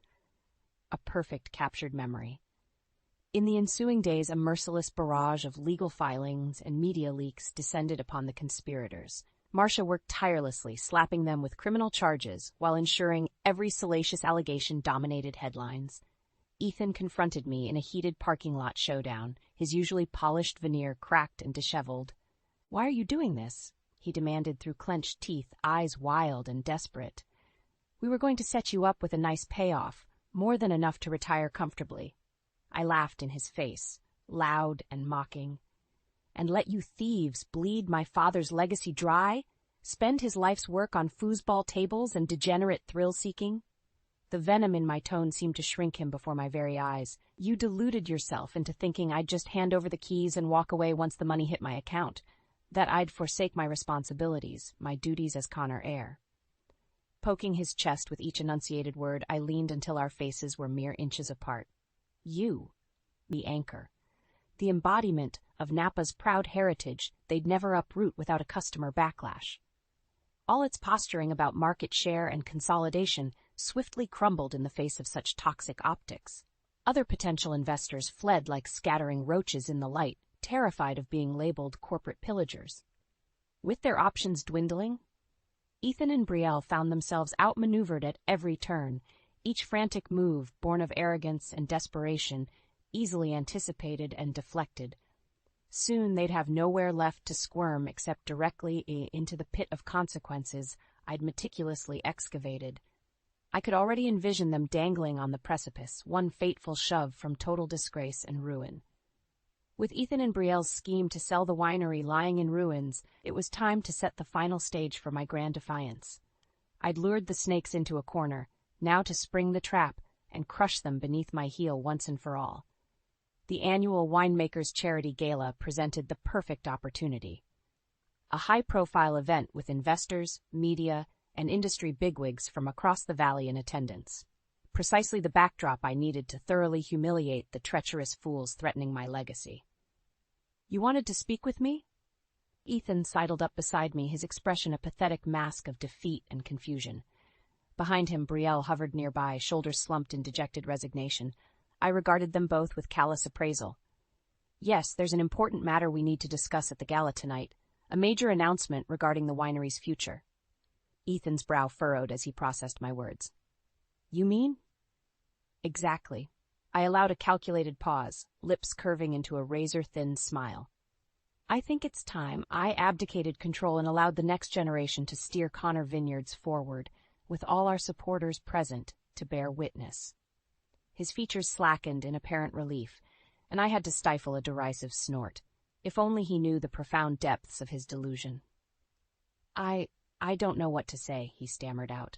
Thank you for finally seeing reason, Avery. I promise Brielle and I will make you proud with the new direction. Save your platitudes. I cut him off with a dismissive wave. Just be prepared to embrace your role on the stage tonight. It'll be a performance neither of you will ever forget. As the gala commenced a few hours later, tension simmered just beneath the celebratory surface. Ethan and Brielle worked the crowds with artificial cheer, confidence buoyed by hubris and ignorance. They fully expected this evening to mark their ascension as winery overloads, a private victory party attended by the entire valley's elite. Little did the self-deluded fools realize the event heralded loss-doomed downfall, orchestrated by the very woman they sought to disenfranchise. Their humiliation would be gloriously public, a final legacy-staining trauma to complement the mountain of legal consequences still to come. Enjoying the evening? I sidled up to them with 2 fresh glasses of crisp Chardonnay, every inch the gracious hostess. Brielle accepted her drink, green eyes glinting with avarice. It's just the start of many more to come under our management. About that. I raised my glass in preparation for a toast. I believe I promised a special announcement tonight? Ethan's face broke into an eager grin, gobbling up the bait with reckless desperation. You finally saw the light. We're ready to lead the winery into a new prosperous era. Seizing the moment, I strode up onto the stage and seized the microphone, my voice amplifying across the hushed ballroom with authority. Esteemed guests, as many of you know, this gala celebrates not just the year's harvest, but the bonds of community, heritage, and family. I paused, letting the pregnant silence saturate the air like a heavy fog. Therefore, it is with great dismay I must reveal there are snakes in our midst. Pitching my voice to drip with disdain, I turned a piercing glare upon Ethan and Brielle's ashen faces. Snake who've been siphoning profits into offshore accounts and orchestrating an illegal sale to corporate raiders, all in a selfish ploy to steal what isn't theirs. The room erupted in shocked gasps and furious murmurs. Ethan gaped at me in abject horror, his knees visibly trembling. Score 1 for catching the rats by surprise. But take heart, my friends, I continued, allowing a vindicated smile. For I've spent months unraveling this scheme and constructed a righteous counterattack to preserve the heart and soul of Connor Vineyards. And as we speak, law enforcement is en route to apprehend the conspirators and abate this betrayal once and for all. That caused another thunderous roar to swell, this one of cheers and applause from the assembled guests.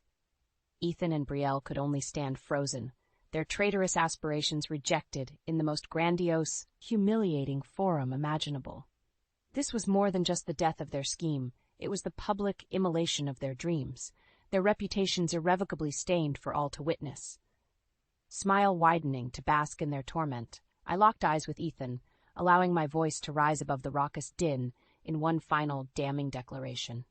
And so ends the inglorious paths of those foolish enough to betray Connor family vineyards. The silence that followed my declaration was electric, charged with 1,000 unvoiced gasps and accusations. Every eye in the gala burned into Ethan and Brielle, the snakes exposed in their traitorous coils. Clutching the microphone, I drank in the moment, savoring their abject humiliation as event security closed in to apprehend them. There would be no escape, no last-minute reprieve to salvage their crumbling reputations. "You lying bitch!" Brielle exploded first, always the blazing tempest to Ethan's simmering tumult. Flecks of spittle flew from her snarling lips as she wheeled on me in impotent rage. "How dare you? After everything our family sacrificed to build this place up from nothing." A cruel laugh burst from my chest. mocking and utterly devoid of mercy. Sacrificed? I echoed back at her venomous glare. By stealing and scheming behind my back to rob me of my rightful inheritance? If that's the extent of your sacrifices, then allow me to return the favor. Sweeping an arm out, I gestured to the assembled crowd staring in scandalized fascination. Esteemed guests, I give you Brielle Evans and Ethan Baxter, a contemptible pair of vipers who not only embezzled funds and orchestrated an illegal sale, but deluded themselves into thinking I'd simply hand over my legacy to their greedy clutches once the money hit my accounts. A fresh torrent of gasps and whispers rippled through the room, judgment and damnation raining down on the exposed snakes. No corner of this prestigious venue would offer them refuge, only the unforgiving glare of a community outraged by their insidious betrayal. Well, here's your wake-up call. I locked eyes with the fuming Brielle, jaw clenched to savor her swift descent into panicked realization. The Connors don't fold to snakes or sell our souls so easily. We have a pride and resilience that parasites like you could never comprehend. Dismissing her with a contemptuous sneer, I turned my scathing address toward the squirming Ethan. And you, my so-called husband-to-be, orchestrating a con to strip me of everything I've sacrificed for.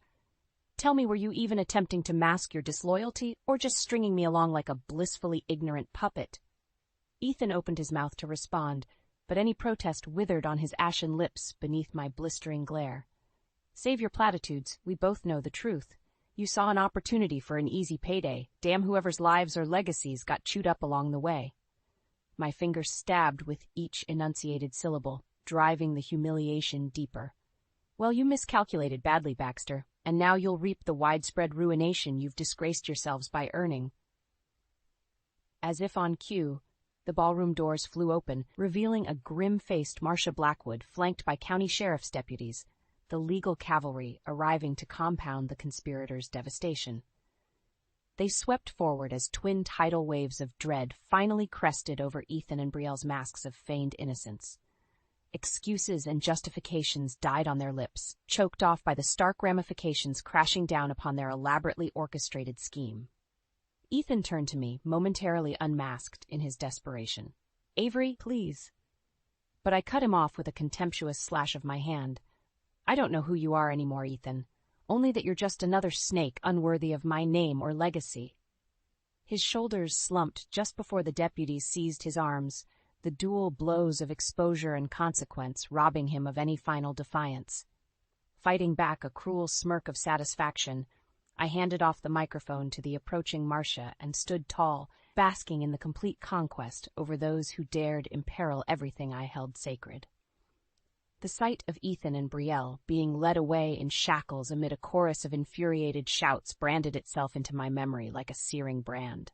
A watershed moment, their pathetic hopes and conniving snuffed out, the battlefield belonging solely to the righteous victor once more. In the days following the gala, a torrential downpour of consequences deluged Ethan and Brielle's shattered world. The dominoes I'd meticulously lined up for months toppled in devastating, unrelenting succession. First came the media crucifixion, a full-court blitz of skating exposés that left no damning stone unturned. Embezzlement figures, paper trails of illicit deals, and every unsavory allegation flooded the airwaves and newspapers. Then, the corporate clients and investors rapidly distanced themselves from the toxic fallout. Distributors and joint ventures severed ties as if the conniving snakes had developed a virulent, untreatable plague. Lucrative contracts evaporated overnight, closing off any potential lifelines or escape routes. Within a week, the once burgeoning empire, Ethan and Brielle envisioned, lay smoldering on the funeral pyre of their treacherous designs. Watching the dominoes spiral from my winery office's floor-to-ceiling windows, I sipped a crisp Chardonnay, smoky undertones from the Heritage Vineyards crop, complemented by the sweetness of hard-earned vindication. "It's all crumbling apart for them out there," Lucia murmured, mirroring my hawkish gaze. "Just like you said it would." "Of course."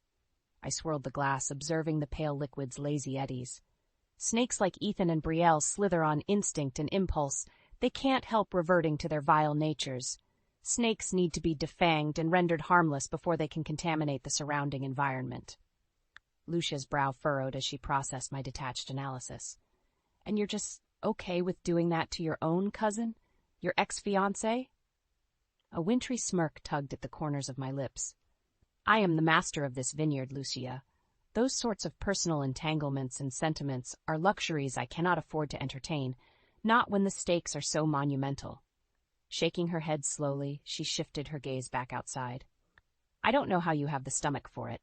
All this, coldly dismantling their lives. It's not about vengeance or settling scores, I replied evenly. This was always about upholding the values and legacy my father imparented upon these vines.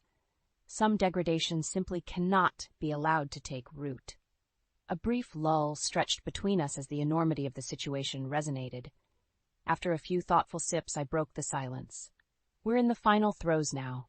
Ethan and Brielle's reputations are decimated beyond repair, their underhanded ambitions rendered stillborn. My finger traced the path of a large truck pulling away from a nearby warehouse, the last dribbles being siphoned off their illicit overseas accounts and asset seizures. Soon, their ill-gotten windfalls will be returned to their rightful place, and they'll be left as they began, common graspers stripped of all influence and credibility. A grim smile etched across my features as I envisioned them reaping the whirlwind of their own making. No prison could confine them as completely as the reputations and futures they'd willingly immolated on the altar of greed and treachery. Every eye would forever gaze upon them and see only the parasites who betrayed family and legacy for a quick payday, irredeemable snakes expelled from their padded Eden into the wilderness of permanent societal exile.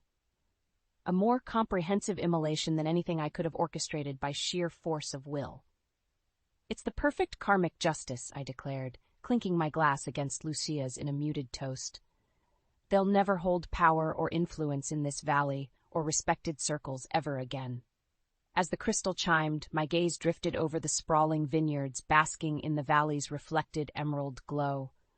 The spark of renewal and reinvigoration already gathered on the horizon, possibilities blossoming like a new bountiful harvest yet to be plucked. My family's righteous legacy endured, burnished anew while the snakes shriveled and expired, warnings to any who dared stake foolish claims against its roots. I would ensure the winery's spiritual heart stemmed strong and proud in the aftermath.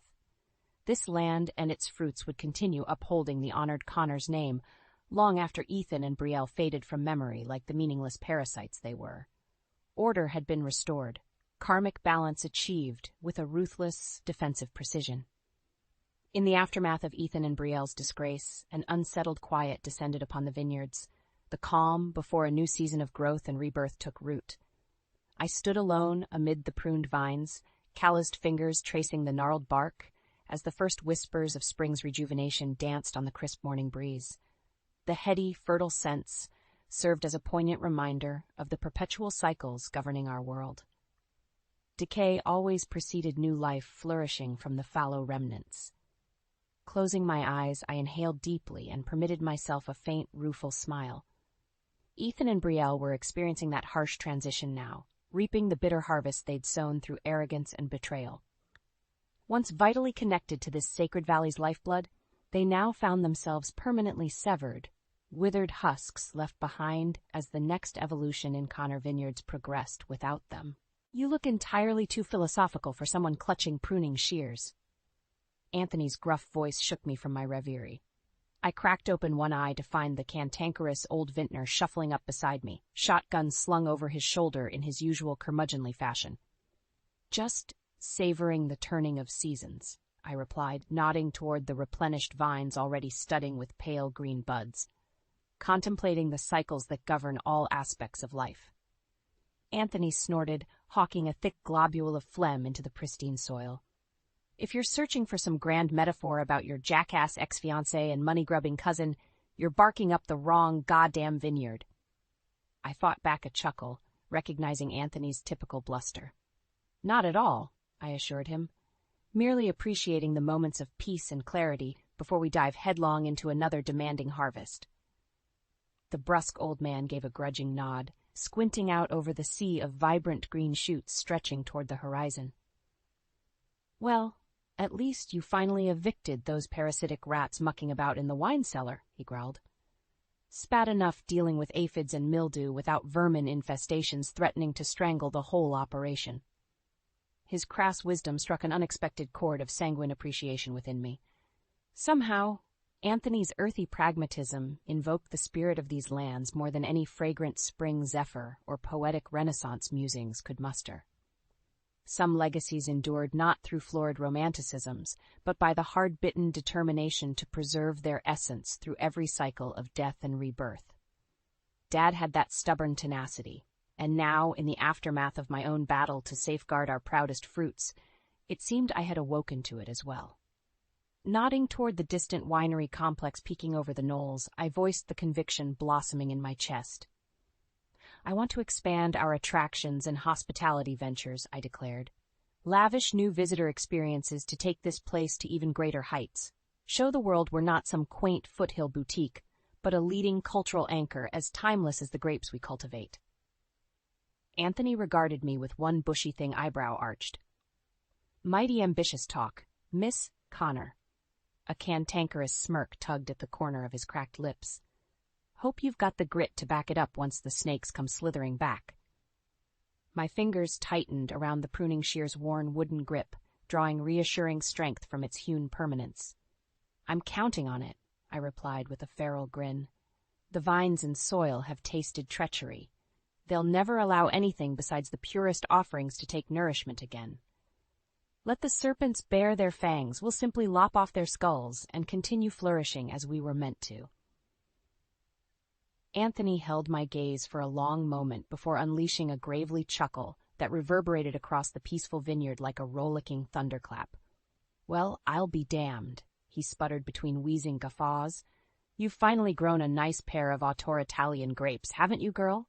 My laughter joined his, the twin reverberations mingling and trilling through the awakening vines, harbingers of the revitalized spirit and enterprise taking root. As our mirth gradually subsided into a comfortable quiet, I gazed out over my family's verdant domain with a renewed sense of purpose igniting within. No longer would I merely aim to preserve these hallowed lands. That passive existence felt unbefittingly hollow in the wake of my trials. From the ashes of duplicity and desecration, a new, more ambitious path beckoned to be forged. One that would elevate Connor Vineyards to unprecedented glories and esteem its founder could scarcely have envisioned. But I sensed Dad's spirit smiling down upon the endeavor, regardless, for he would surely recognize the resilience and singular drive propelling his heir's ascent from turmoil to triumph. The snakes had been vanquished. Now it was time for the phoenix to stretch its wings and soar toward new promised harvests. I never expected to discover my husband's betrayal during what should have been a normal Sunday brunch. But there I was, frozen in my own hallway, listening to him plot with his parents about how to get his hands on my family's money. My name is Sloan, and until that moment, I thought I had a pretty good handle on my life. I'm a music teacher, married to Reed, who I thought was the love of my life, and mother to our amazing 3-year-old daughter, Lila. My parents built a comfortable life for themselves through hard work, and I've always been proud to follow their example of independence. She just needs the right push, Reed was saying in our living room, his voice carrying that smooth, confident tone he usually reserved for his sales pitches. If we can convince her to quit teaching, she'll have to rely more on her parents' support. I pressed myself against the wall, my heart pounding. Lila was upstairs taking her nap, and I'd just come back from checking on her when I heard them talking. Darling, you're being too subtle. My mother-in-law Camille's voice dripped with honey-coated venom. That salon chain her mother runs is worth millions. Sloan needs to understand that her little music teaching career is, well, beneath her potential. Beneath her potential? I mouthed silently, my hands clenching into fists. It's not that simple, Reed sighed. Sloan's stubborn about her independence. She gets that from her father. Well, her father's not getting any younger. Grant, my father-in-law, chimed in. And neither is her mother. Have you looked into their estate planning? I felt sick. The conversation continued, but their voices became muffled by the blood rushing in my ears. 3 years of marriage, and I'd never heard Reed talk about me like this. Like I was some puzzle to be solved, a resource to be mined. The worst part? They were discussing my parents' money as if they were already dead. My mom, who still works 60-hour weeks at her salons because she loves what she does. My dad, who still tinkers with new tech innovations in his home office, more alive than ever in his retirement. I must have made some sound because the conversation in the living room suddenly stopped. Taking a deep breath, I straightened my shoulders and walked in, plastering on my best teacher smile, the one I use when catching students passing notes in class. "Hey everyone," I said, proud of how steady my voice sounded. "Having a nice chat?" Reed's face flickered with something. Guilt? Concern? Before settling into his usual charming smile. "Hey, babe. We were just talking about your career." Oh. I picked up my coffee mug from the side table, needing something to do with my hands. "Anything interesting?" Camille jumped in, all perfectly manicured nails and practice concern. "Darling, we were just discussing how you could have so many more opportunities if you weren't tied down to teaching. With your family's resources." "My family's resources," I interrupted, taking a slow sip of my now cold coffee, "are exactly that. My family's." The room went quiet. Reed shifted in his seat, that familiar crease appearing between his eyebrows, the one that shows up when a sale isn't going his way. "Sloan," he started, but I cut him off with a look. "I think I need some air," I said, setting down my mug with a careful precision that belied the trembling in my hands. "Would you all mind watching Lila for a bit? I just need to clear my head." As I grabbed my keys and headed for the door, I caught my reflection in the hallway mirror. I looked exactly the same as I had this morning, but everything felt different. The woman staring back at me had just discovered that her marriage might be built on a foundation of lies. And she was already planning what to do about it. The week after I overheard Reed's conversation with his parents, I found myself sitting at my parents' dining table, watching my mother arrange flowers like nothing was wrong with the world. I hadn't told them about what I discovered yet. How do you tell your parents that their son-in-law sees them as a walking investment portfolio? "You're quieter than usual," Mom said, trimming a stem with practiced precision. "Is everything okay with Lila?" "Lila's perfect," I replied, managing a small smile. "She's with Reed at his parents' house." Mom's hands stilled for a moment. "Ah, Camille and Grant's." The way she said their names told me everything I needed to know about her opinion of my in-laws. I should have paid more attention to her instincts 3 years ago. "They're hosting a dinner tonight," I continued, tracing the wood grain of the table with my finger, "to discuss a new business venture." Dad looked up from his tablet, his engineer's mind already clicking into gear. "What kind of venture?" "I don't know yet, but they specifically requested that you and Mom come too." "Did they now?" Mom's voice had that edge to it, the same one she used when dealing with difficult suppliers for her salon chain. "How interesting." The doorbell rang before I could respond. My stomach dropped when I saw Reed through the window, arriving early with his parents in tow. Lila wasn't with them. "Where's Lila?" I asked as soon as they entered. "The nanny's watching her," Reed answered smoothly, kissing my cheek. "We thought it would be better to discuss business, without distractions." I caught the look that passed between my parents. They'd always supported my decision to keep teaching after Lila was born, unlike Camille, who called it playing at having a career. Dinner was a masterclass in passive-aggressive warfare. Camille praised Mom's cooking while simultaneously suggesting she must be too busy with her little salons to cook often. Grant kept steering the conversation toward retirement planning, while Reed maintained his salesman's smile, watching everyone like he was waiting for the perfect moment to close a deal. "So," Reed finally said, setting down his wine glass, "we wanted to discuss an exciting opportunity." "Here it comes," I thought.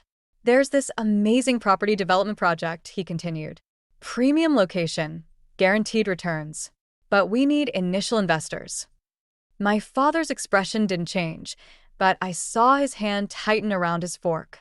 "And you're bringing this to us because?" "Because family should help family," Camille jumped in. "And with your resources, it would be such a shame not to." "Our resources," my mother interrupted, "are already allocated to expanding the salon chain. We're opening 3 new locations next month." I watched Reed's face fall slightly before he recovered. "But surely some diversification would be wise?" "Marlo, your business is successful, but property development could provide much better returns.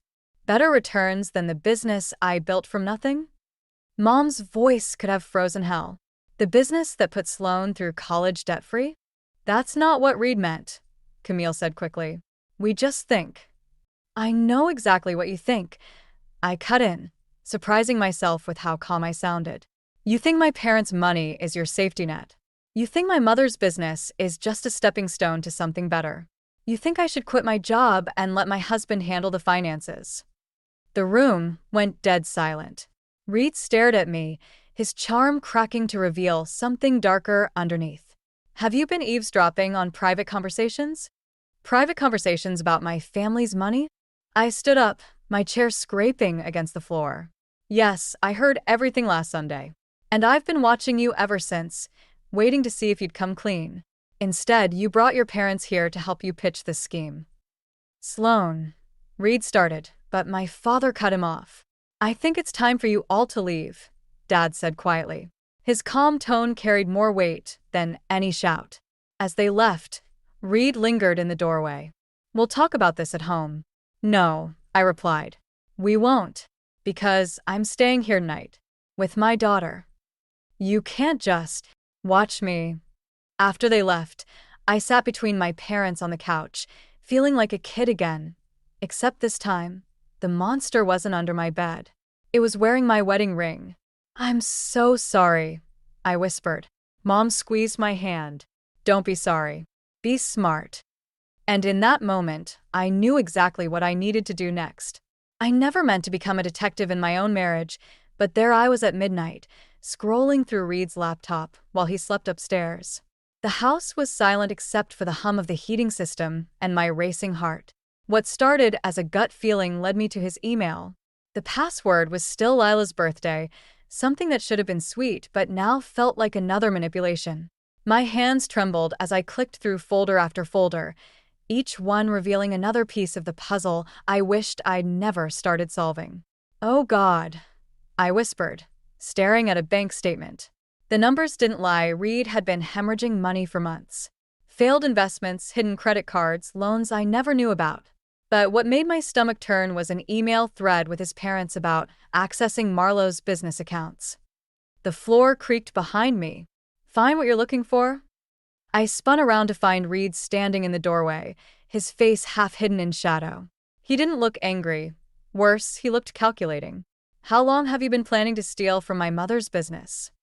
My voice was steady, despite the tremor in my hands. Steal is such an ugly word. He stepped into the room, running a hand through his sleep-messed hair. I prefer to think of it as redistributing family resources. Family resources? I laughed, but there was no humor in it. You mean the business my mother built from nothing?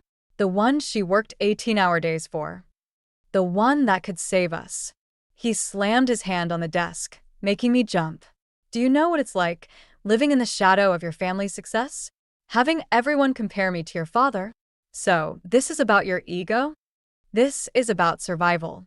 He leaned closer, his charm completely gone now. I'm drowning here, Sloan. The property development deal fell through. I owe people money. How much? More than you want to know. I stood up slowly, putting distance between us. And you thought the solution was to steal from my mother? I thought the solution was to use available resources to stop. I held up my hand. Just stop with the sales pitch. For once in your life, be honest. Something shifted in his expression, a crack in the facade. Fine. You want honest? I'm broke. Everything I built is gone. And your parents? They're sitting on a fortune while watching me fail. They worked for that fortune. And I worked too. His voice rose, making me glance nervously at the ceiling, thinking of Lila. But nothing I do is ever enough. Not for them. Not for my parents, not for you. Don't you dare make this about me, I hissed. I loved you. I supported you. I never once asked about money. Exactly. He laughed bitterly. You never had to ask about money. You've always had it as a safety net. Must be nice. I opened my email and started forwarding myself copies of everything I'd found. Reed watched me, his jaw tightening. What are you doing? Protecting my family, I met his eyes. You have 12 hours to tell my parents everything or I will.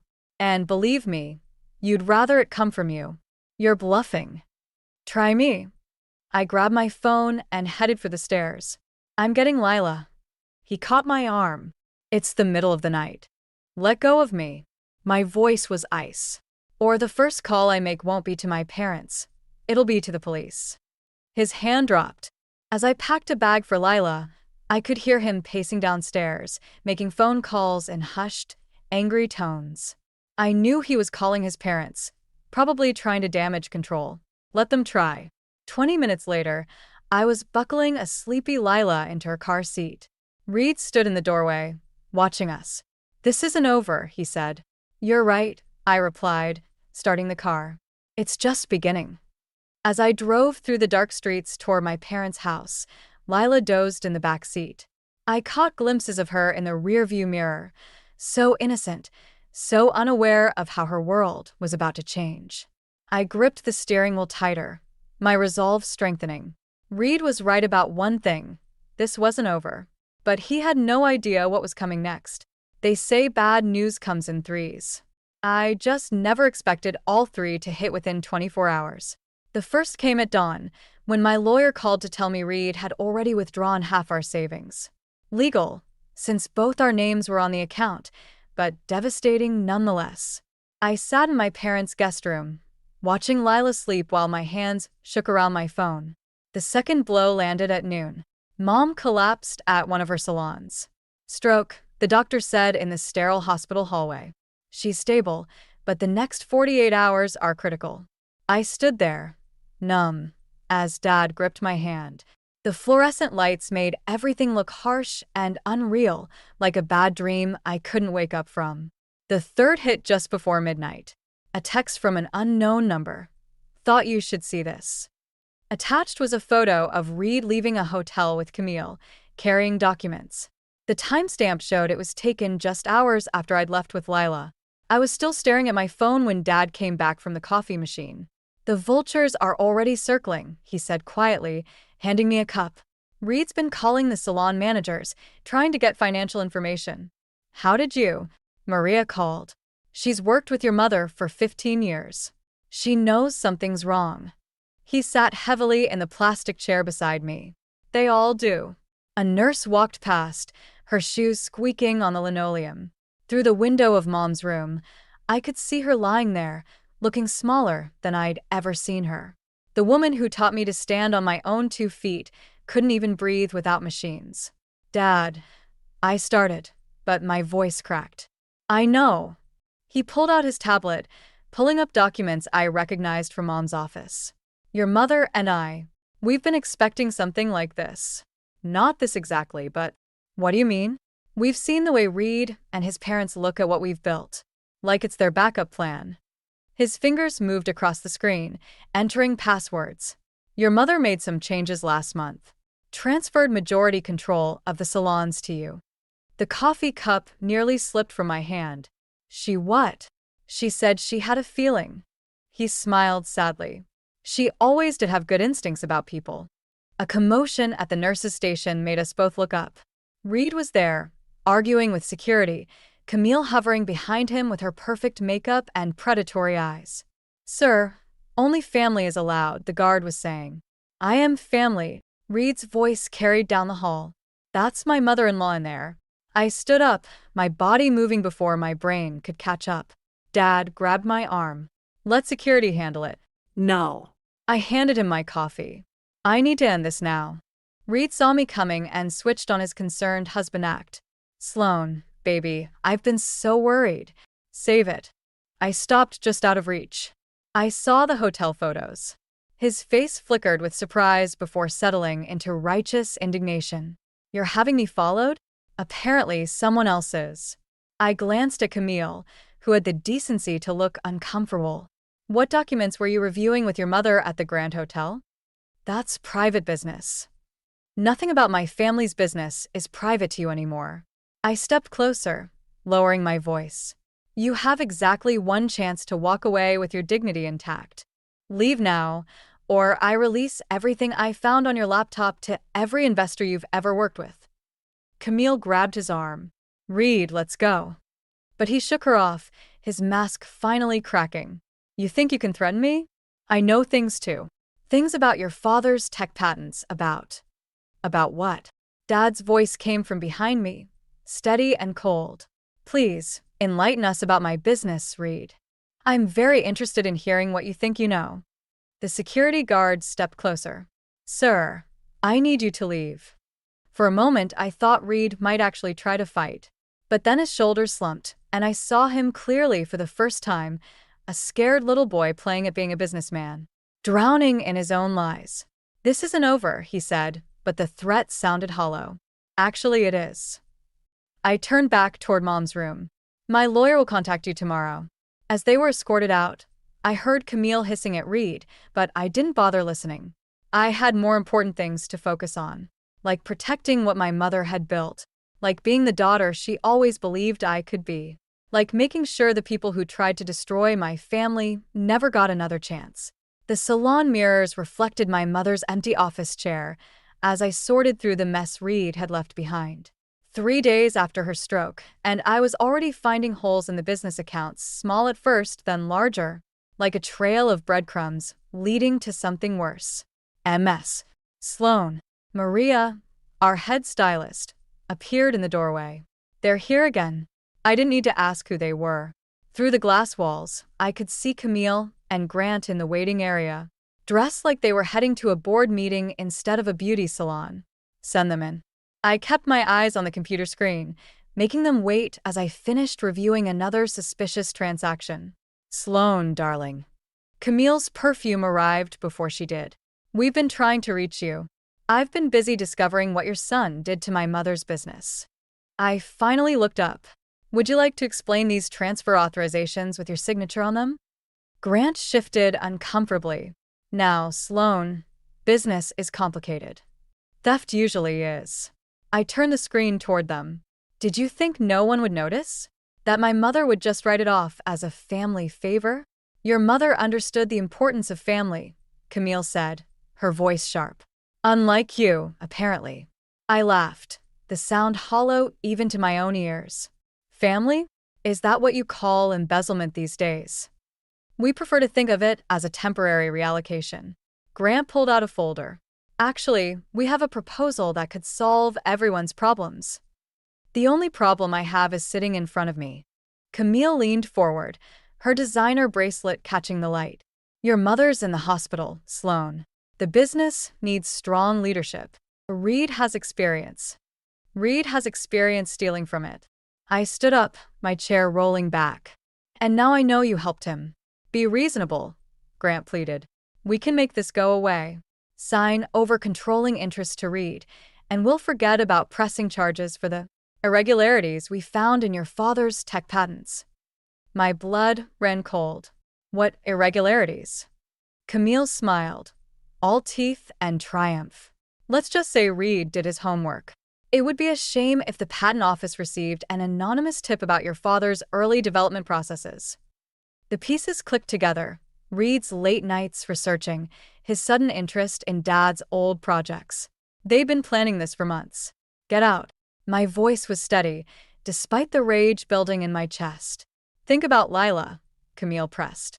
"About her future. About what a messy legal battle would do to her." Something in me snapped. I picked up my mother's heavy glass paperweight, turning it over in my hands. "You know what my mother told me about building this business? She said sometimes you have to be willing to break things to build them stronger." I brought the paperweight down on the corner of her desk, cracking the glass surface. They both jumped. "That was your first warning." I set the paperweight down carefully. "Here's your second. I have copies of everything. Every transfer, every forged signature, every reallocation. One phone call, and it all goes to the FBI." "You wouldn't," Grant stammered. "Think about Reed." "I am thinking about Reed. I'm thinking about how good he'll look in orange." I walked to the door, holding it open. "You have 24 hours to return every penny, or I start making calls. And if you ever mention my daughter again, I'll make sure the only way you see her is through prison visiting room glass." After they scurried out, Maria appeared with a cup of tea. "Your mother would be proud," she said quietly. I looked at the cracked desk, thinking of Mom lying in that hospital bed, of Dad poring over his old patents, of Lila asking why she couldn't go home. "No," I replied, picking up my phone. "Not yet, but she will be." I dialed my lawyer's number, watching Camille and Grant hurry to their car through the salon windows. They thought they could use my family against me? Fine. Time to show them exactly what kind of woman my mother raised. Time to make them regret ever hearing the name Sloan. The divorce papers sat untouched on Reed's desk while he paced his office like a caged animal. I'd chosen this moment carefully, after hours, when his staff had gone home. But before he could escape to whatever hotel he was hiding in these days. "You can't be serious." He picked up the papers, then dropped them like they burned. "After everything we've built." "You mean after everything you've stolen?" I stayed standing, keeping the desk between us. "The salon accounts, my father's patents, our savings?" "I was trying to save us." He slammed his hands on the desk. "Your parents have been holding us back, controlling everything with their money. The only one trying to control anything is you." I pushed the papers toward him. "Sign them." He laughed, a harsh sound that made me flinch. "Or what? You'll tell Daddy? Have him sue me? Go ahead. I'll drag every skeleton out of his closet. Every shortcut he took building his precious tech empire." "You're bluffing." "Am I?" He pulled out his phone, showing me documents I'd never seen before. "Your father wasn't as clean as you think. Want to know how many corners he cut? How many people he stepped on?" My hands started shaking. "Those are fake. The patent office won't think so." His smile turned cruel. "Neither will his investors. One anonymous tip, and it all comes crashing down. You destroy him just to hurt me? I destroy him to protect what's mine." He stepped around the desk. "Including you." I backed away, bumping into the wall. "I was never yours to own." "No." He moved closer. "Then why did you marry me? Because you loved me? Or because your parents approved of my pedigree, my connections?" "Stop it. Face it, Sloan. You're just like me. Playing the game, using people." "I'm nothing like you." "Really?" He grabbed my wrist as I tried to leave. "Then why are you here alone? Why didn't you bring your lawyer?" "Because you thought you could manipulate me, just like your mother taught you." I yanked my arm free. "Don't talk about my mother." "Poor Marlo," he continued, his voice mocking. "All those years building her empire, and now she can't even speak to defend it. How long before the board pushes you out? A month?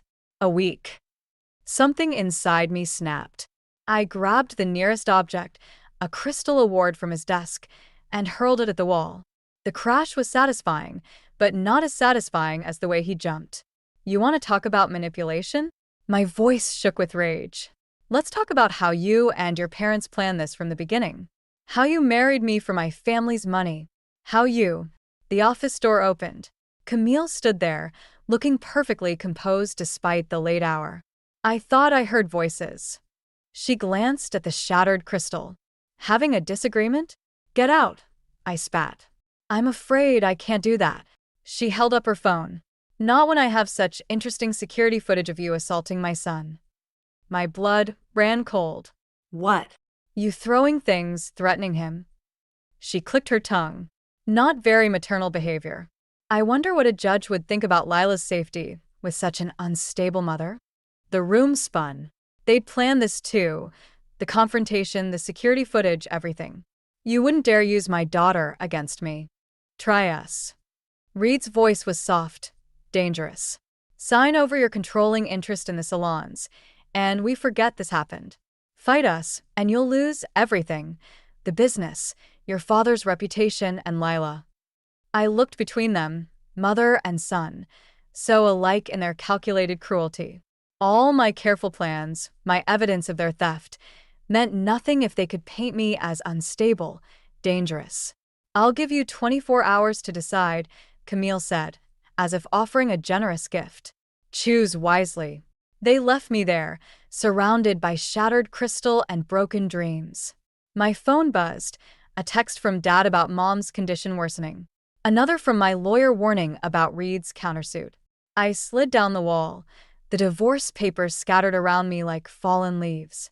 For the first time since this nightmare began, I had no idea how to fight back. But I knew one thing. I couldn't let them win. Not just for me, but for Lila. For Mom. For everything our family had built. I just had to figure out how. The moment I walked into Reed's parents' house, I knew something was wrong. The place was too quiet, too still, like a trap waiting to be sprung. I found them in the study, Reed, Camille, and Grant, arranged like a tribunal behind the massive oak desk. The security footage from Reed's office played silently on a laptop between them. "Where's Lila?" I asked, my voice steady despite my racing heart. "Safe," Camille replied. "With the nanny. We thought it best to handle this professionally." I set my own laptop on the desk. "Funny.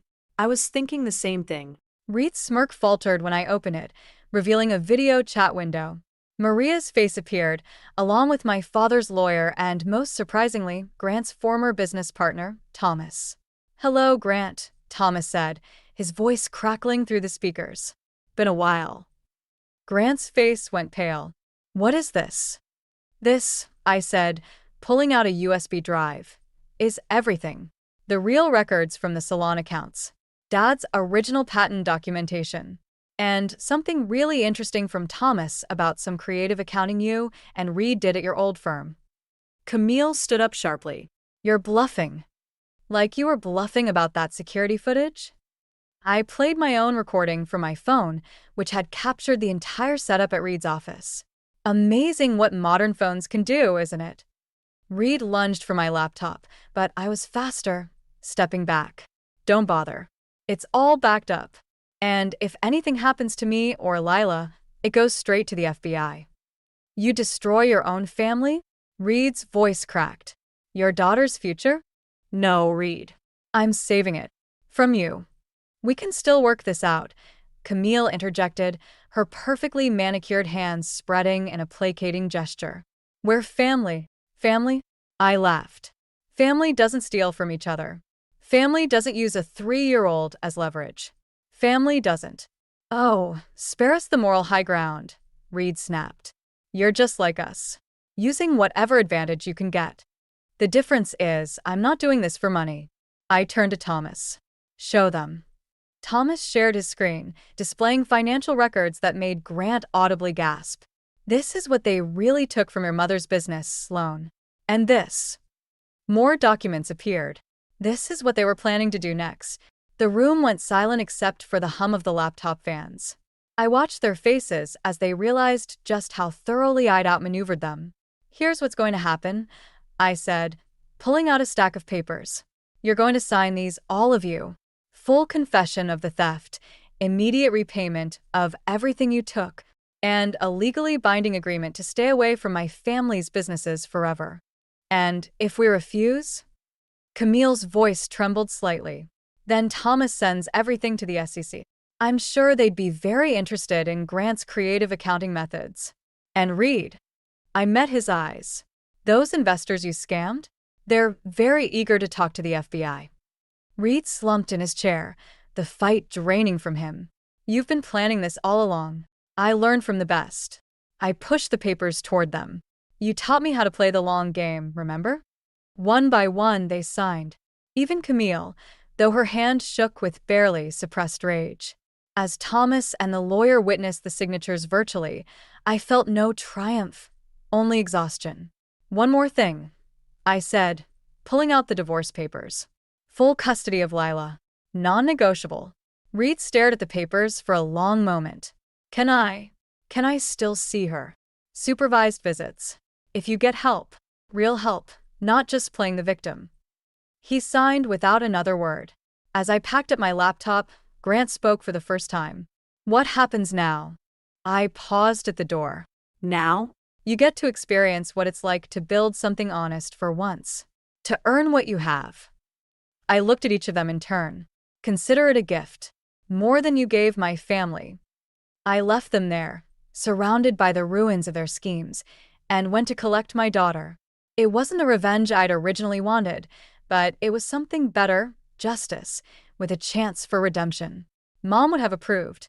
6 months later, I stood in my mother's renovated office, watching the sunset paint the salon windows gold.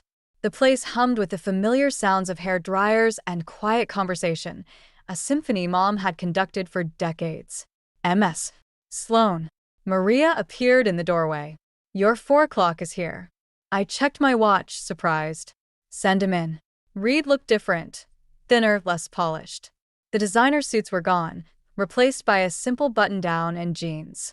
He carried a thick folder and something else I couldn't quite see.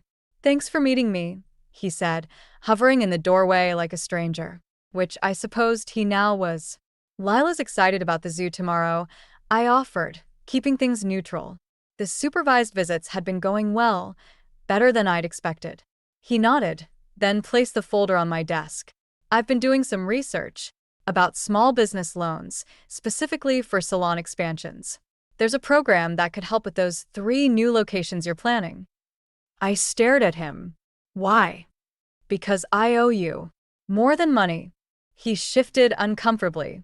I've been working with a financial advisor, helping other people avoid the mistakes I made. It's good work. Honest work. And your parents? Haven't spoken to them since the divorce. They're in Florida now, trying to rebuild with what's left. He paused.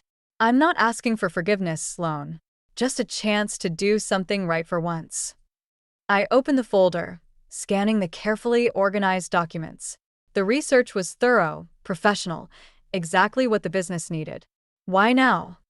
Because Lila asked me something at our last visit. He pulled out what he'd been holding, a framed photo of Mom cutting the ribbon at her first salon opening. She wanted to know if her grandmother was a superhero because of how you talk about her. My throat tightened. What did you tell her? I told her the truth. That her grandmother built something amazing, and that her mother is even stronger for protecting it. He set the photo on my desk. I found this in my parents' storage. Thought it belonged here instead. I picked up the photo, remembering that day. I'd been 12, watching Mom shine with pride as she built her dream from nothing. Just like I was doing now. The loan program, I said finally. Is it legitimate? Completely. I'll send all the information to your lawyer first. No strings, no involvement from me unless you want it. I studied him, this new version of Reed, humbled but somehow more real than the polished salesman I'd married. I'll think about it. He turned to leave, then stopped. You know what the hardest part was? Realizing I had everything I needed already. A family, a home, love. I just couldn't see it through my own greed. And now I see clearly. He smiled sadly. Too late, but clearly. After he left, I sat at Mom's old desk, my desk now, and looked at the photo. The setting sun caught the glass, reflecting my own face over hers. Different women, different battles, same determination. My phone buzzed with a text from Dad. Mom squeezed my hand today. Doctors say it's a good sign. I smiled, touching the frame gently. Maybe Reed wasn't the only one getting a second chance. Maria knocked softly. The staff meeting's ready. We're discussing the expansion plans. I stood, straightening my jacket. Actually, I have some new information to share about that. From Reed's proposal? Maybe. I picked up the folder. But this time, we'll do it our way. The right way. As I walked into the conference room, I caught my reflection in the salon mirrors, not just Mom's daughter anymore, but my own person. Someone who could protect what mattered while still leaving room for growth, for change, for redemption. Even for those who might not deserve it. Because that's what real strength is, not just knowing how to fight, but knowing when to build something new from the ashes of what was lost. And we were just getting started.